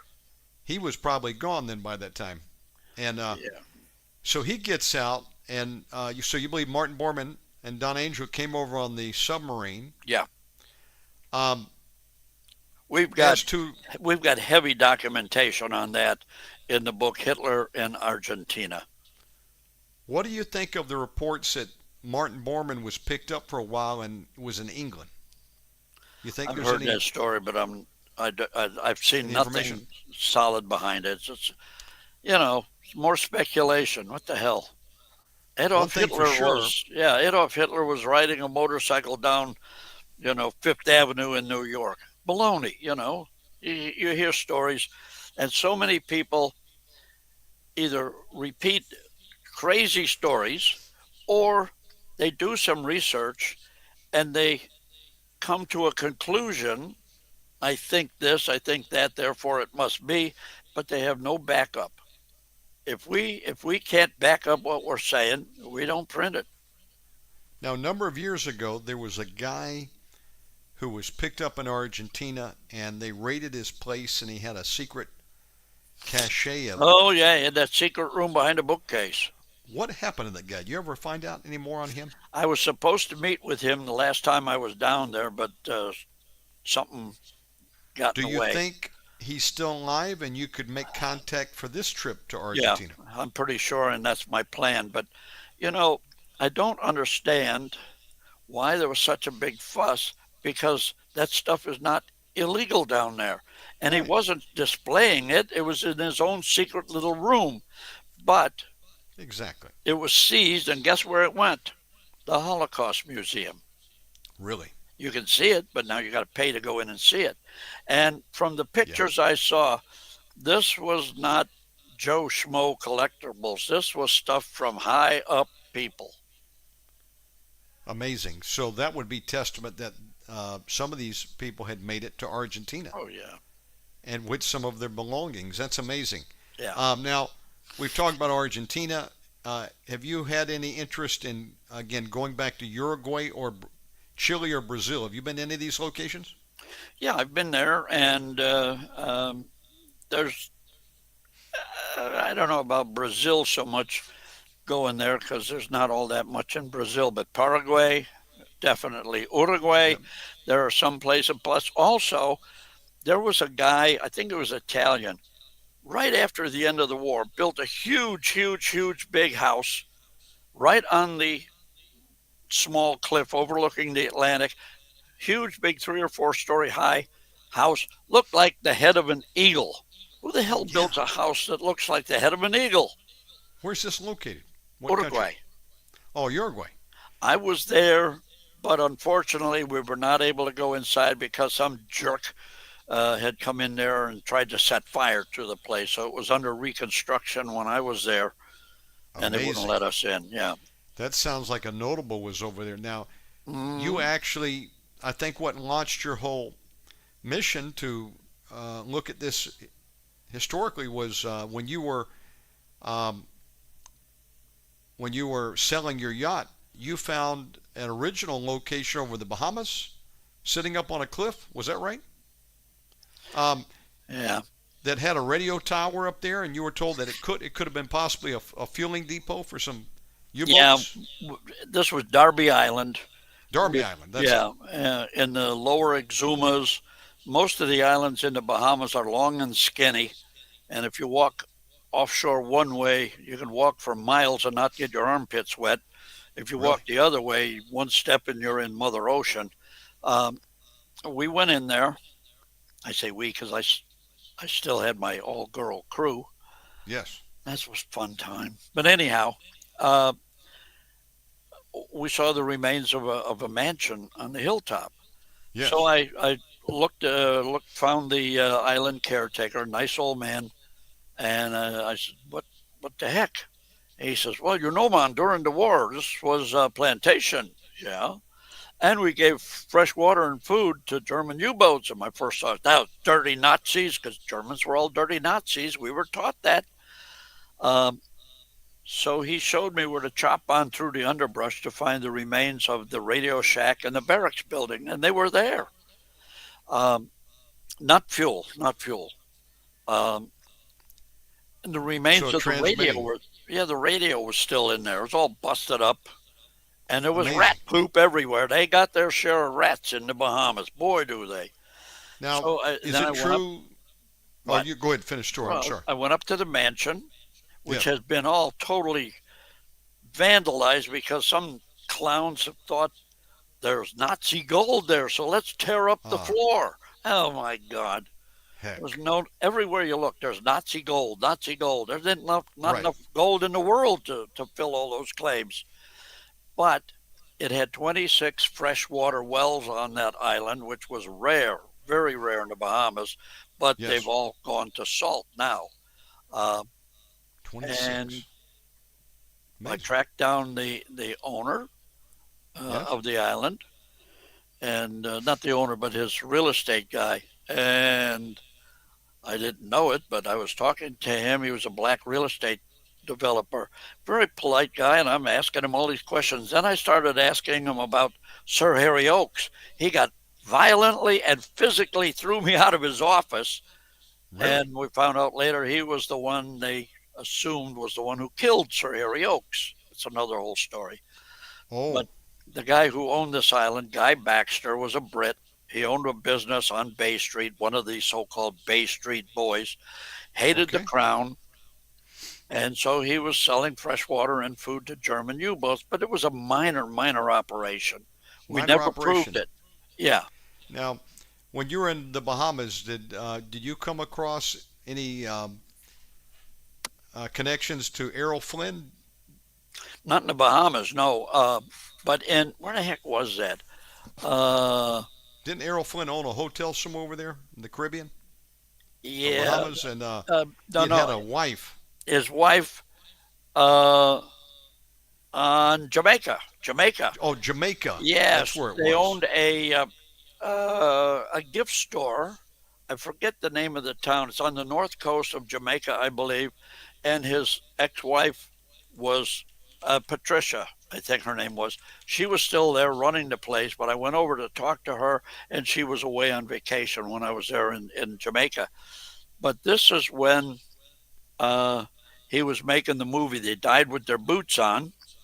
Him and I think Ronald Reagan was another one of the stars. And he was allegedly spying for the Abwehr at that time, the German. Oh, that's secret- right. Yeah. That's right. So Apparently, he also shot a documentary. I don't know if it got off the ground in Cuba. Did you ever get to Cuba? never, no. I would like to go visit Cuba. Well, I'd I like to was go going there do too, it. but all it But- takes is money, which I Well, I don't lived in have Panama. anymore. Yeah. I found out that you could get over there, but it was off limits without permission, and they would give you a piece of paper that they would stamp for your visa, and then when you left, they would take the paper out. Right. Somebody knew I you were heard there. that. Yeah. Yeah. Um, It wasn't so much. It's not a law. It is an act, which is different. If you break the Okay. law, they have to prove you broke the law. If you violate an act, you have to prove you didn't. That's the way I Oh. understand it. And it wasn't so much you going over there; it's bringing Yankee money, because they're Oh, hurting on Yankee money. At least they Yeah, they were. I are. don't know what it's like today, but I meet a heard lot that of if you go Cuban there- refugees here. bring some watches or bring a bicycle, whatever you can get. They'll buy it over there. Bring home a 1957 Chevrolet out of the island. That'd be amazing. Yeah. Now you had a yacht, boat that you built, and you sailed for a number of years. Did you Yeah. ever see the movie with Cornell Wilde called Shark's Treasure from the 70s? No. Kind of sounded like what you were doing. You had a crew, and you were selling to these different ports. Did you ever run across any pirates out there in any of your trips? Yes and no. When I was in Nassau, I was talking to another uh, boat owner, yacht owner, whatever, because I'd seen him, and the name on my boat was Retired Racer, because I had been Okay. driving the super speedways, and so I retired. His boat, the name on it was Hallelujah. So we got to talking, and I asked him, was he a retired pastor or something? He said, no, Yes. God got us this far, and we trust in him. I said, okay, that's fine. And I said, what do you got in the way of weaponry on board? We don't carry any weapons. I said, oh, okay. And Oh, he asked me, I said, yeah, I got an M16 with a couple hundred rounds of armor piercing ammunition. I got a nice. 44 Magnum under my pillow. I got a 38 Special that I'm wearing right now on my back, and a Yes. 22 Magnum in my boot because there are pirates in the Exumas. Heck Oh, yeah.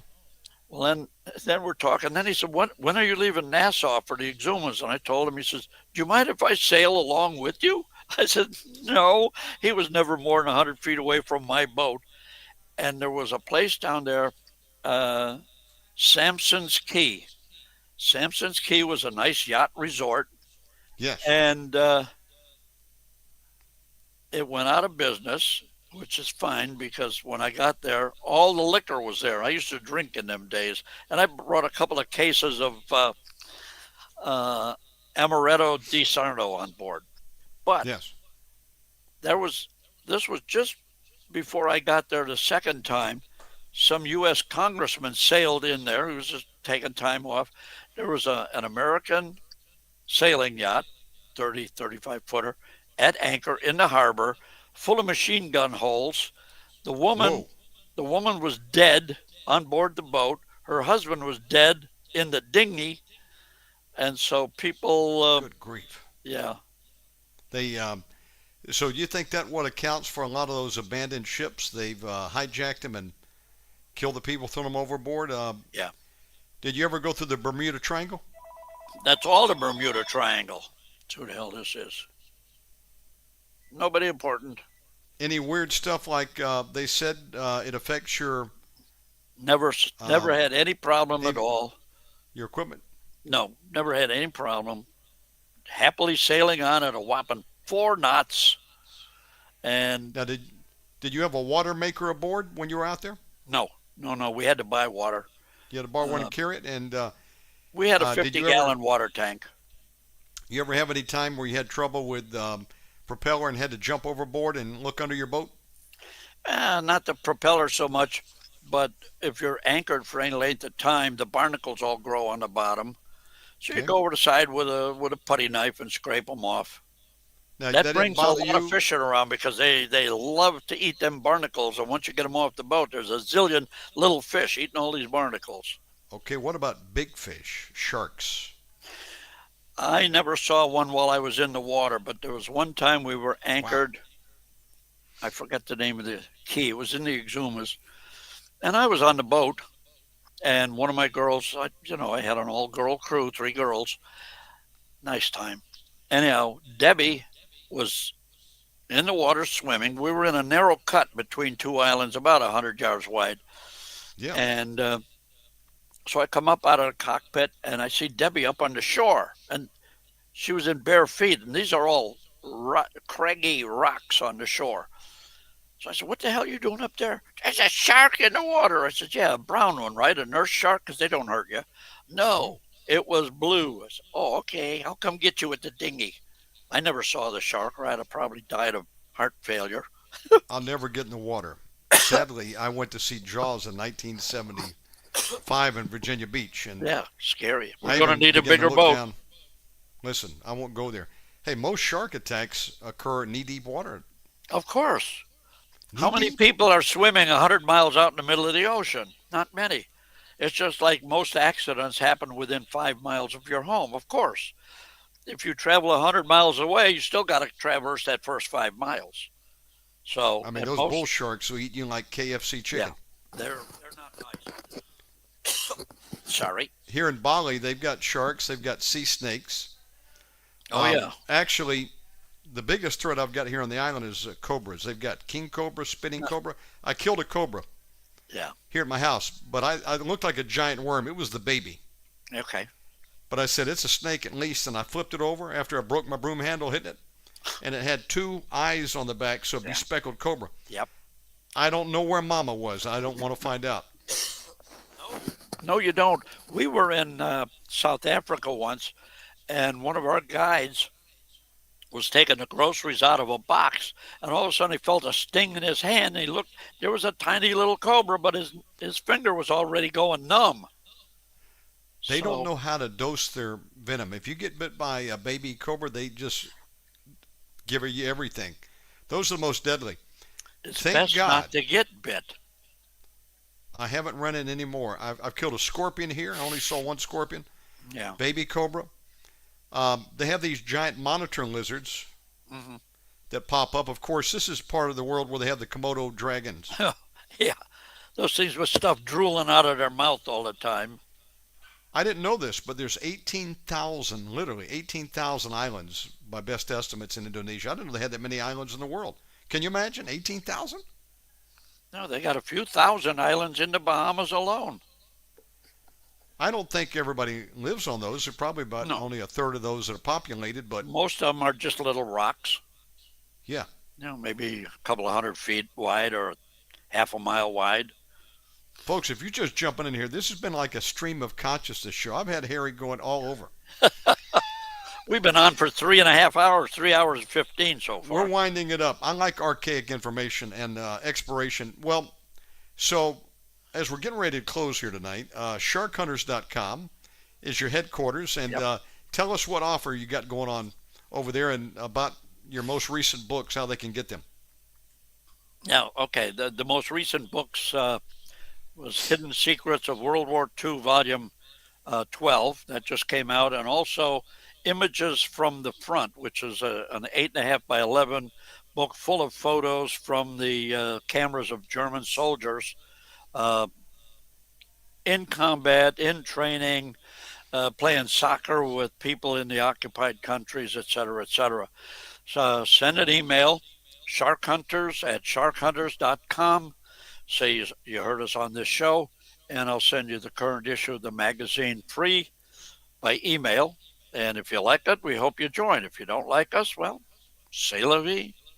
Now, your books, do they order them from you or do you have them go to Amazon? Where do they go to get your books? Excuse me. I ran out of Coke. That's all right. You can get them on Amazon. We prefer you get them from us. Doesn't matter. Cost you the same, $25 a piece plus $9 shipping anywhere in the world. Okay. And you get them the same length of time.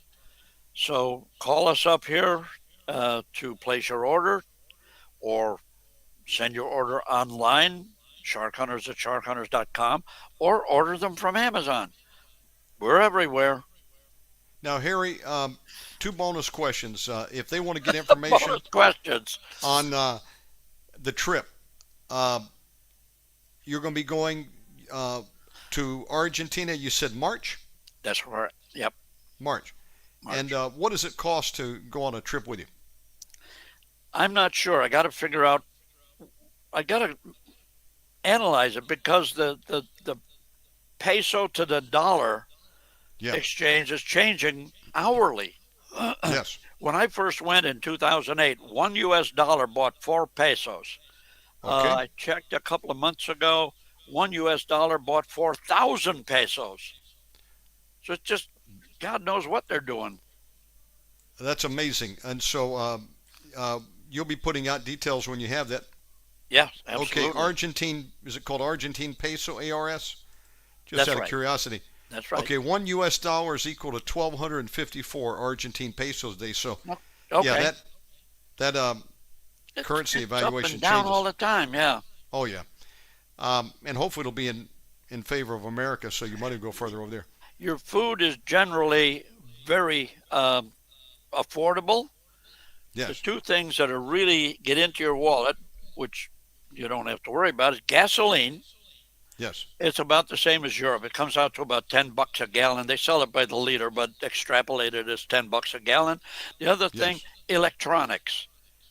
Oh, That cheapo cell phone I bought in Germany a few years ago for $40, just a little flip yes. phone, that goes for about $1,000 in Argentina at the time.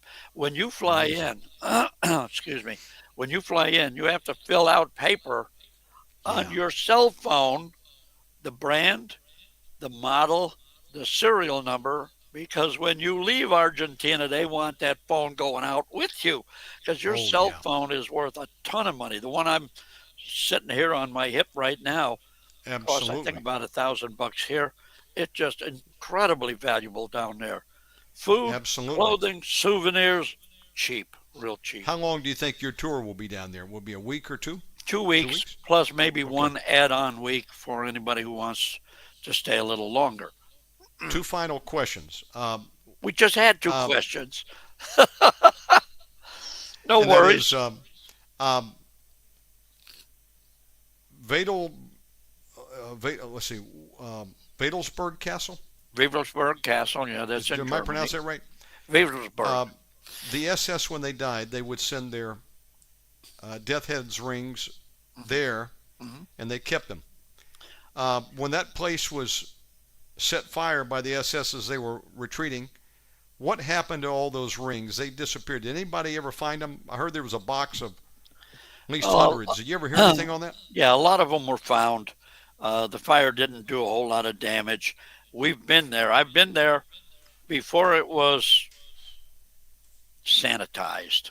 Okay. Okay. You go down into the crypt, which Yes. had been a water cistern, but it turned into it's a round place with 12 slit windows. And Yes. like I said, 12 was a big number to the Third Reich. And each window had a little pedestal there for the ashes of the fallen Obergruppenführer, five-star generals. Yes. But right in the middle, your slightest whisper would bounce off the walls like thunder. Hmm. And if you look up, the swastika was still in the ceiling because there were four individual chimneys going up between the limbs of the swastika. Okay. And the smoke would go up of cremating the Obergruppenführer there, and the smoke would commingle and disappear. And on the main floor above, there was what people call a 12-legged swastika, which is really called a Sonnenblume, Okay. the sunbeam. That nobody stepped on it or nothing. Now, oh Jesus, you can't just walk in. You got to go through this big museum. Okay. It takes 2 hours to go through, and it's all about how mean the Germans were to certain people.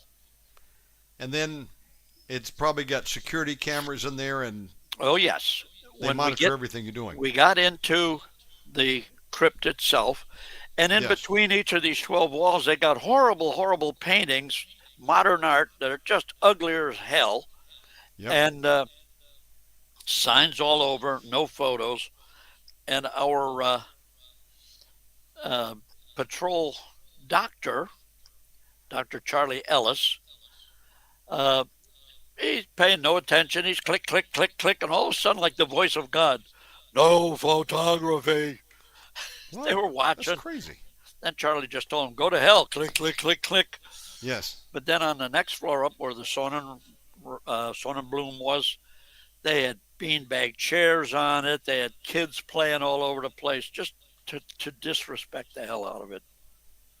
Final question. Do you still have more records to release that you're not able to because the persons gave them, the time has expired, they've died, that you're planning to release? Is there any big secrets coming out soon? That's a yes and no question. I'm not holding anything anymore. Everything is open, but it's a time constraint. I've been in my office since 4 this morning, and it's now 1:30. Yeah, you have. And I'll be going. Well, I got to go to lunch. Then I'm going to go pick up my son from the bus. Then I got to come back here, and I'll be working again until about 8 or 9 at night. Well, let me ask you this way then. How many more volumes of There's another final question, eh? these books do you think that you could put out that still have secrets to come out? Oh, 10, anymore. Every bit of that. Anything big that you know of right now that will be? Now the Uh, biggest thing is Hitler in Argentina and all the Third Reich guys that were down there. yes. We're still coming out with more and more. There was one guy, I forget who he was. He was called the butcher of something or another. They all had to be called the butcher of something by the Right. new history. And he was in, I forget the town, it was in Uruguay. And Martina and I went up to this cop to get directions, and the cop gave us directions. He says, but don't go there. He said, that's so dangerous, even we police don't go there. So I said, hey, if Oh. there's a story, we're going to go. So I went and took pictures. This guy was killed by the Mossad, and he was a huge, big guy, and they killed him, and they stuffed him in a locker or a trunk or something in his house. Wow. And for some time until somebody said, woo, something don't smell good here. So There's more to come out, but I can't think of There's more anything to right come. off the top of my head. But do you think it's you'll all rocking the history. will you have another book as part of the? It's an extension of the trilogy on the story. We of got Hitler? Is 4 that what you're right now talking on about? Hitler's escape. I don't know if there's going to be any more specifically on that, but Okay. other chapters of other books will have stuff in it too. There's so much there. And like I say, my books are guaranteed. If you don't like your books, send it back. You get your money back. Out of 55,000 books, 0 have come back. And Folks, people I'm going to rave have about mercy on Harry tonight. I've already taken him 3.5 hours. I won't take him 6. it.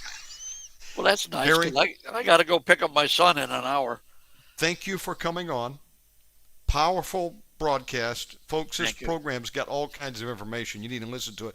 It's going to be available immediately up on YouTube, and I'm going to send you a copy as well, Harry, Good. for you to put out. God bless you, my friend. Folks, go to Thank you. sharkhunters.com.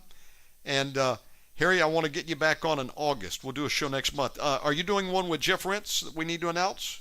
Oh, What's yeah, your that's next one? right. But the 17th of this month, Okay. go to at 9 p.m., go to www.rents.com, and in the left-hand margin, it'll say something about tonight's guest. You Yes. click on that, and chances are it'll have Wednesday's guests up there until I yell at Rents, oh, yeah, okay. But and this is a radio show with photos. You follow along online, and we'll have photos of whatever we're talking about. This last time around, we did artwork of Adolf Hitler. The guy was a really fine artist. Amazing. Yep. Rents.com, RENSC.com. Check that out, folks. Harry does regular shows there. And Harry, when you talk to much. Jeff, tell him I said hello. Maybe we can get him to do a program sometime. Who knows? Thank you, my friend. Have a great God day. bless. God bless. God bless you. Thank you for your time today. I really appreciate you. My pleasure. We'll see you next time. Folks, that was a 3.5 hour show with an amazing man. And I want you to go to his website, sharkhunters.com, sign up, become a member, write him, tell Harry you heard him here on Omega Man, and he will send you a free magazine so you can see a sample of it. And if you're interested in this history, there's no better place to go than sharkhunters.com to learn about it. Get the books, and there's more books coming out. Thank you, Harry. And I want to thank everybody for tuning in today. If you are a member of Shark Hunters, and maybe you're one of these people that has information that you've supplied Harry with, and like a Jeff Carson or others out there, or whoever you may be, you know who you are, and you'd like to come on and share some information with us, love to hear from you. Contact me, omegamanradio@protonmail.com, my website, omegamanradio.com. And again, I was all over the place, and I have had too much coffee. It's 1:29 a.m. in the morning. I thought I had my days and nights turned around, but here I am. I pulled a late one, and I'm probably not going to bed for another hour or two. But we're going to be back tonight at what time? 8 p.m. Yeah, 6.5 hours. I'll be back. What do we got tonight? Let me just check real quick. Hello, Maria. You know, and Gail, you mentioned something that might be doable. I'll tell you about that here in just a second. But before I do, let me just see what our schedule is. Okay. Yep, we got 2 shows tonight. Peter Torres will be on tonight at 8 p.m. and Dr. Philip Morris at 9. Michael Cummins will be back tomorrow, Maria, from London. He's on a new time. Wednesdays, 11 a.m. UK. Terry Cook, oh boy, I better take a nap before Wednesday night because that may be a 5-hour show. I'm gonna just make a prediction. It'll be at least 3 hours. But Terry and I have done over 6 straight. Folks, God designed me like a camel. I can hold it. I still haven't went to the bathroom. And I've been on here sitting down for 3.5 hours. Let me take another drink of water. That's going to be a long show. Terry Cook, that's right, will be on Wednesday. We got a great week for you. All kinds of great stuff. Ross Collette. He was a protege of the late A.A. Allen. He's one of the last, him and Sam Nix, that can tell the story of the man, A.A. Allen, who died in 1970. That was 55 years ago. These guys were young to still be alive today. Young then. We're going to have Ross Collette on. Sam Nix is scheduled this month. Both of them knew Brother Allen. Personal friends with him. Jeff Nyquist is coming back. Essentially, if you want the schedule, I'm not bothering to look in the camera. I'm just looking now.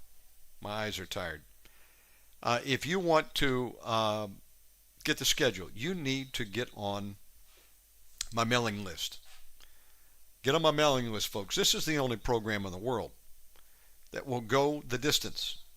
Joe Rogan ain't got nothing on this program in terms of number of hours. We have probably done longer shows than anybody in the world.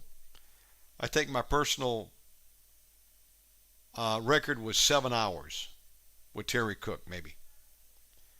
Of course, I have done 11 shows back-to-back in one day. Another world record. Who does 11 shows back-to-back except the Omega Man, if need be? Now, these days, not so much. But if we need to do it, we'll do it. Now, I wouldn't be able to do more than an hour or two with each person, do 11 hours, but we've done it. We've done 11 shows in one day. I kid you not, and I did them for a while, and that's a long day. That's starting like at 6 a.m. and finishing at about 5 p.m. Talk about being drained. Yeah, I think we went 14 hours. We've done that. 11 shows in one day is my personal record. I think that's the most we've ever done. That's how we've been able to do so many programs in 15 years. This show right now you're listening to is number 11888. So we'll be at 12,000 before long, which will be our new record. And I've been here for every one of the shows. This is not a radio station that has different DJs. I'm here for every one of them behind the switchboard or on the program. So I personally have been here for 11,888 programs. And I boast in the Lord. I'm happy to have this job. I'm glad to do it. We get to talk to some great, interesting people like Harry Cooper. Have some great teachers on here. Speak My Word Radio is back. I am going to have all the shows on Podomatic by November 1. If you want to get a hold of these shows, they're free. And if you want to get a hold of the catalog, which is your guide to finding the shows that we've done, you're going to need the PDF catalog. It's only going to be made available to those that are on my email list. It's free, but you got to sign up. Omegaman.substack.com. Website OmegamanRadio.com. All videos are going under the name Shannon Davis Show on YouTube. I'll take the audio and I'll put it up as an Omega Man Radio podcast. So this will be 11888 in the archives. Immediately, though, it's going to be available on YouTube if we're doing a live show. What else do I need to mention? Hello, Jessica. Oh, what I wanted to tell you, Maria and Gail, I saw your conversation. It might be possible to do it, but I can't guarantee it. I have to look into it. Not this month of July because I've already got the schedule going. But we could potentially, I'm going to give it some thought. We could potentially do morning shows because most of our guests now are retired anyway. A reason we don't do morning shows in America is because a lot of people work. But I've got an aging audience. an aging group of speakers. Many of them are retired. They don't have to work 9 to 5 jobs. So my thinking is we could do day show. And it would kind of be something for me like it was when I was doing in Vegas. In Vegas, we used to do an afternoon program. Started at 3 or 4 Las Vegas time, which was 6 or 7 Eastern. And I would go to about 10. Do about 6 hours a night. But I had my mornings off. I think that'd be kind of cool again. I wouldn't mind doing that. Have my day off, but for me it would be evening, you see. So if I did morning shows in America, it would be evening here. So let's say we did 8 a.m. to 11 a.m. or 8 a.m. till noon. What do you think about that? 8 a.m. till noon. When I said aging, I wasn't talking about the listeners, I'm talking about the speakers. You know, Brother Gary Stafford's 91 years old. Most of the speakers I have are in their 60s and they're retired now. So they don't have to work a 9 to 5 job. Some were school teachers, they're retired now. Peter Torres, he's just retired, so he could do a morning show. And I'm looking at my list, just about everybody on here, if they're not a pastor, they're a speaker that could probably do a morning show. So we might look at that for August. It's possible that we might go to an AM schedule. I want to hear from you out there. What do you think about that? What do you think about an AM schedule? What if we did 8 a.m. till midnight, 8 a.m. till noon, 8 a.m. till noon, Eastern? You would love that, Maria. You would be able to tune into some programs during the day. That'd be 1 o'clock, Maria, till 5. How would you like to have a 1 to 5 UK program? I think we may do that. I think I'd like to switch this thing up. I'll work the night shift and I'll have my days off. That'd be kind of cool. Yeah, I just might do that. You know what? That was a brilliant idea you gave me. I want to hear from you, though. The other poll is, should Omega Man shave his head again? Now, this is about 5, 6 weeks old. I think it's about a month old, 5 weeks old. Should I shave my head again or let it grow out? I want to hear from you. So, should we move to an AM schedule? And secondly, should Omega Man shave his head? Because I'm kind of vacillating right now. I'm thinking about shaving it again. I don't know, though. I want to hear from you. Folks, I had to break the habit. The Thai tea almost got me. Too much sugar. Too much sugar. Boy, it tastes good. And I made a pact with the Lord, a vow that I wouldn't drink coffee. I had to repent, ask the Lord for permission to drink some coffee because I need a boost of caffeine to get me over the hump. 40 days was a long time to be on break, but I didn't take a vacation. I was actually working behind the scenes, and we solved 2 problems. We're going to get the whole archive now done. I figured that out, and we've got pretty good audio. Did you like the audio tonight? You notice it's better? For live shows, now, it was not affecting the podcast, but for StreamYard, I had to use echo cancellation, and we solved it just 40 hours ago. God gave me the technological upgrade to do it. Heard a noise. What that was, something on the roof. I haven't had this happen in many years, but we used to have things crawl on the roof, and typically there were these huge cats. One day I looked out, and I don't know, it might have been supernatural. I saw probably half a dozen cats. They were out on my roof, and I saw some of the biggest cats I've ever seen. One looked like almost like a mini mountain lion. I still today don't know what they were. I've never seen a gigantic cat like this. They were either some weird hybrid street cat or they were demons. But they were out there on my roof. I live on an occultic island, folks. This is called the Island of the Gods. 30,000 temples, altars, and shrines. I think there's more altars and shrines than there are houses. I saw a place today, prime real estate. They're building a temple on it. Everywhere. There's shamans here. There's demons here. I'm surrounded by altars. Literal altars. Where there's an altar, there's a demon. But this is also testimony that God can protect you right in the lion's den. just like he did Daniel. So I'm not afraid. They need to be afraid of you or me who know our authority in Jesus Christ. So I love being a thorn in the buttocks of Satan. And, we're right here with a beachhead for Jesus. So I don't know. God may leave us here. Although he told me that there'll be a move coming. By December, in all likelihood, we'll be moving. Either here on the island, could be down the road, or it could be a new geographic location. God said, don't move until I tell you. And in fact, this is the word of the Lord as I close tonight. That's what he gave me. Gave me a prophetic word through prophetess Jen Lathrop. The word is, where's my phone at?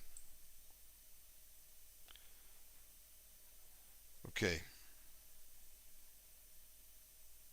Stand by. This is my word that I'm hanging on to. Uh-oh, where's it at? Uh-oh. Oh, here it is. I got it. Good morning, Brother Shannon. Regarding your house, I heard the Lord say, stay and pay a few more days. Not literally 3 days, but a small duration. Quote, do not move until I say I am making the way. There is treasure where you follow. Don't leave now, it will be hollow. When it's time, there will be no question. You'll know it's not a mere suggestion. Be at peace, my voice release. I have for you a great increase in Yeshua's name, amen. So, within a few days of getting that, my landlord called me, literally like 2 or 3 days later, and said, so your lease is up. Are you going to move or renew? And I thought, God said rent a few more days. So the minimum duration is 6 months. So I said, okay, yep, that's what he meant now. We rented for 6 more months. Our lease will be up December.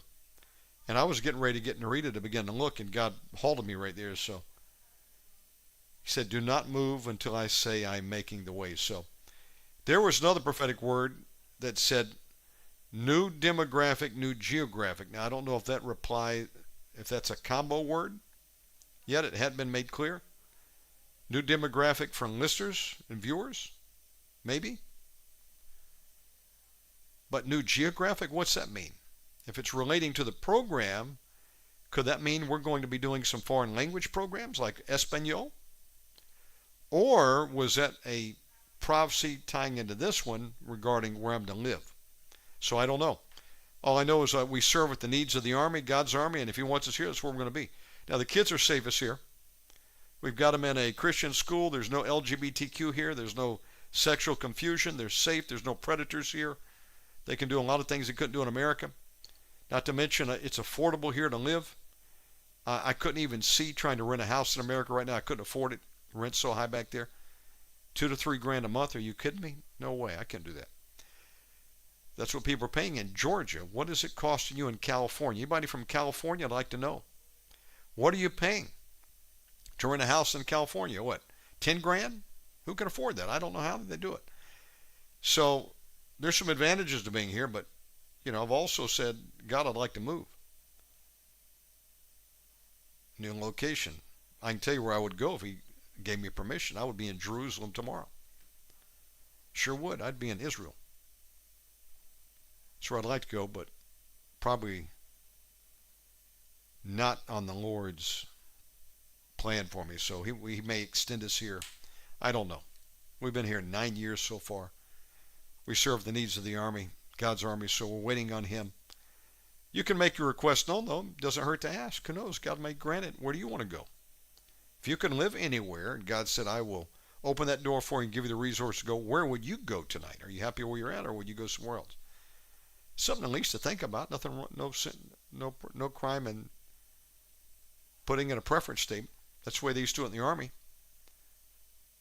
When I worked for the U.S. Army as a civilian, people would put in their preference statement. I had to process them and then put them into a computer. And it's when you were getting ready to come up for a new tour, if you're a colonist in the States, you'd have to do a short or a long tour. They had a preference statement called a DA 483, and you'd put down all your top 5 picks. Now, you may not get any of them, but then again, you might look out and get one. Thank you, TJ.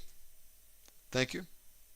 But I have to color my hair, and as it grows longer, To maintain the color, I have to use special chemically treated shampoo. That can't be healthy for you. It's got all of these UV blockers in there. That's bad stuff. I can't find one for color-treated hair that doesn't have UV blockers in it. Then, after you use that chemical to color your hair and then to wash it every day, then I got to put some kind of product in it to keep it manageable. That's like 3 chemicals in my head, man. I don't think I want to do that. Not to mention, I have pretty wild hair. When it grows out, I can hardly manage it. Start to look like Ronald McDonald. So I don't know. But thank you. Thank you for the compliment there. So we'll see what happens. I don't know. I'm anxious. I've been asking the Lord, at least let me know where we're going to be. Are we staying here? Are we moving? So I don't know. All I know is what he told me right there. I'm not even bothering looking right now because he may move us off the island. I don't know. All I know is it says wait, release his word. So that's why Speak My Word Radio is cranking back up. There we are. We shall see. It would take a miracle to get back to America, although Narita is just interesting enough. And the boys are saying, can we go to America? I'm like, not unless the Lord opened that door up, because they want you to get all those things put in your arm. Now, I'm a natural blonde, TJ. I've got the pictures to prove it. I was the only blonde. My mom and dad and my brother are all brown hair, or dark, towards black, my dad's. But I inherited blonde hair. I was a cotton top. They said a towhead is, I think, the term from Georgia. As a child. And I got that from my grandmother, who was blonde as a child. But then when I was about 15 years old, my hair began to change the color of my eyebrows, like a light brown. But yeah, I'm not wanting to go dark. I like to do blonde. So yeah, I have to color my hair because I'm gray. We also have premature gray on the Davis side. So I saw my first gray hair when I was 18. Almost had a nervous breakdown. I couldn't hardly fathom it. And then in my 20s, I was gray. But I don't color my eyebrows, so that's kind of strange. The eyebrows got a little bit of gray in there, but they're still pretty dark. And I don't know, sometimes the hair changes color. I think it could be a chemical imbalance. It may be a mineral. Maybe I just need to ascertain what is the mineral. And some have said the mineral is the key to it. I don't know. Haven't discovered it yet. There was a company called Water Oz that used to sell liquid minerals, and they were supposed to be really good quality, and one of them reportedly helped with your head color, so there we are. Okay, folks, my brain is starting to turn into jello now, and I got to be up in another 5 hours to start the next show. Okay, oh, that reminds me, I got to send the links to our guests. So we're going to be back for 8 o'clock, Peter Torres, and 9 o'clock, Philip Morris, and Speak My Word tomorrow at some point. God bless you. I'm going to sign out. I've talked enough. Now my eyeballs are starting to float. And we'll see you next time. God bless you. Don't forget, sign up to Shannon Davis Show. I need your subscription there. Help us grow this channel. Share it with a friend. If you want these shows, they're in the archives immediately. The video and then the archive of the audio will go up in a few hours on Podomatic. Don't forget, sign up for my mailing list. And with that, excuse me. With that, yeah, God bless you. I think that's it.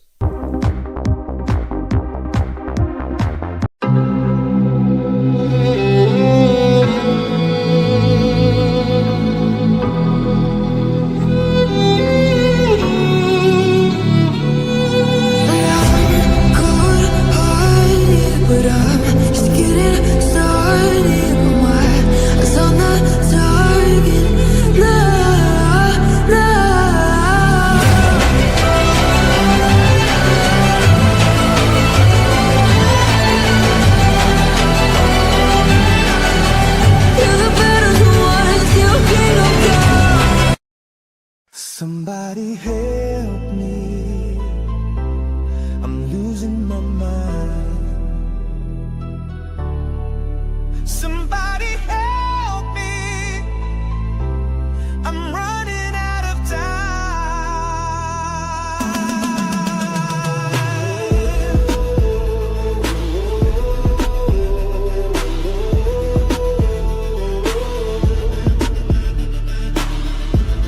What is this voice inside my head? It's telling me it wants me dead. I try to run, I try to hide, but these monsters are living inside.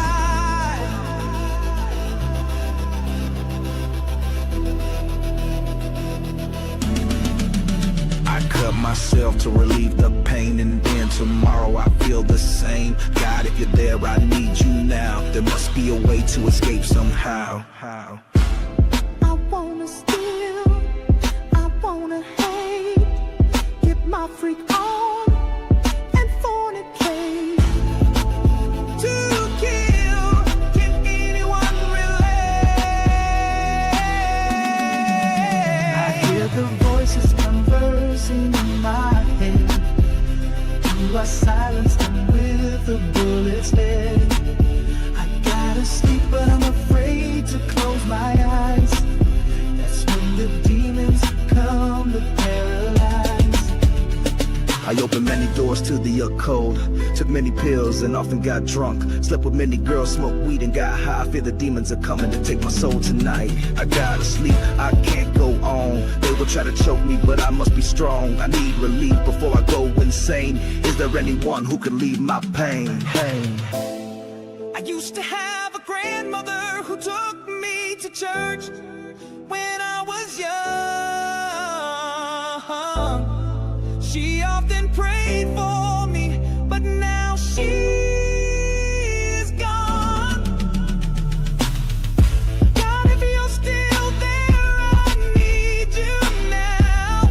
There must be a way to escape somewhere. Show me how.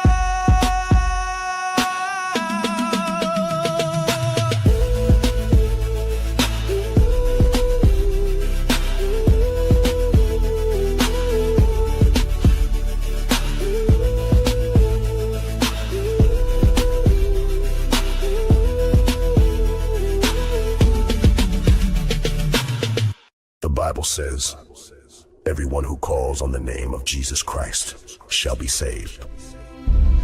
If we confess our sins, he is faithful and just to forgive us our sins and to cleanse us from all unrighteousness. If you are listening to this song and I have described you, then pray this prayer now if you want to be free of the demons inside of you. I renounce Satan and all his evil works. I confess Jesus Christ is Lord. I believe God raised Jesus from the dead.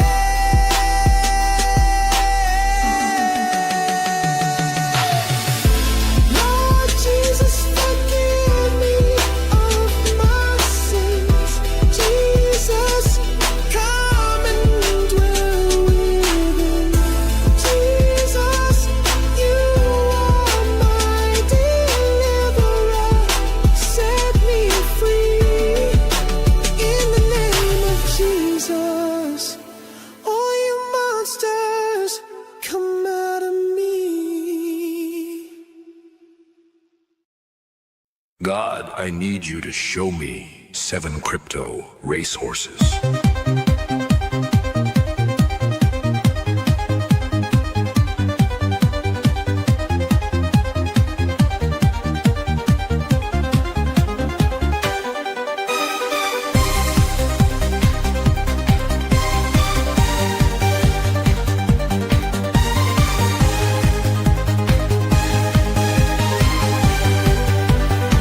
I wanna fill up the war chest, pay for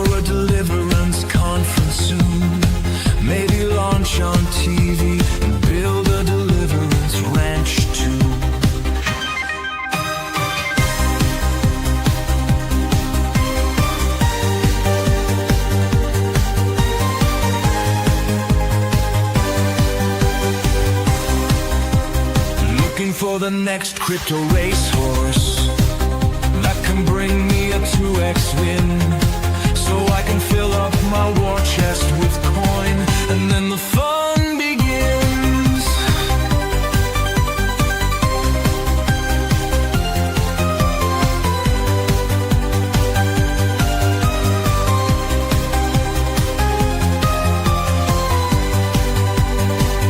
A wise man once told me, if you want to win the race, don't try to do it with one horse, instead put 7 in the race. Fill up the war chest, one crypto at a time. The great transfer of wealth, now is the time. Let's build a war chest and pull those strongholds down. Thief must pay back 7-fold. Let's reclaim the stolen ground. Jesus Christ is Lord, no demon is safe. In Job 22:25, God says, I will go before thee and be thy defense, and thou shalt have plenty of silver.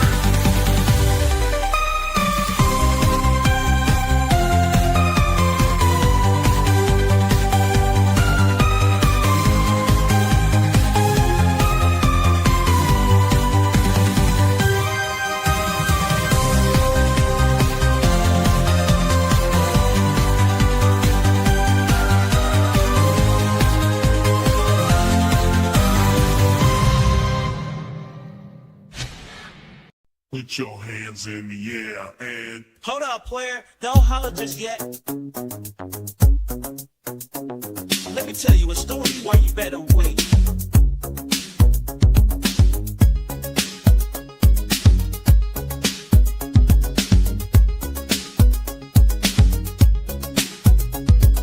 Looking back, realize I made a mistake. Bad idea. Going out on it to the date. Stoked the fire from us till morning light. We became one flesh that very night. Yeah, yeah. Oh no. What happened? Oh, the condom broke.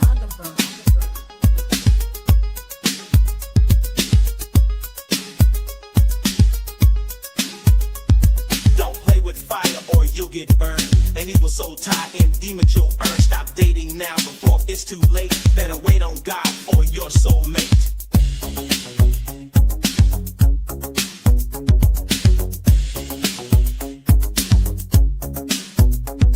He invited her over for a Netflix date. Popcorn and a movie, but they didn't wait. Pop wet the weasel, and now it's too late. Created soul ties and a period is late. He said, why buy the cow when you can get milk for free?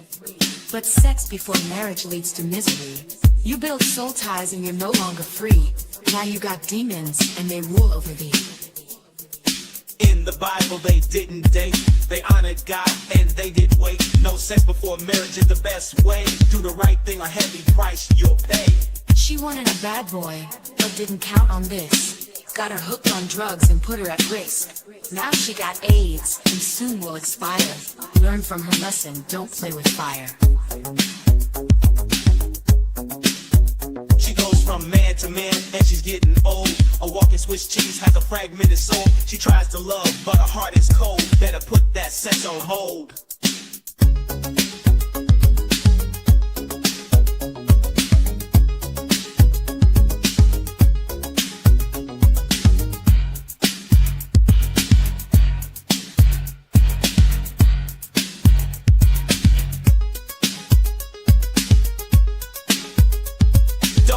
Gifts before their time. Some people have sex and lose their mind. You build soul ties when you fornicate. You don't have to repeat our mistakes. Sex outside of marriage, God calls sin. If you keep doing it, heaven won't let you in. Better repent now before you die. Hookup culture is living a lie. It is time for you to do what is right. Don't open the gifts tonight. If he is Mr. Right, he'll wait for the honeymoon night. Let's cut these soul ties, pray with me. Jesus, forgive me. I repent. Set me free.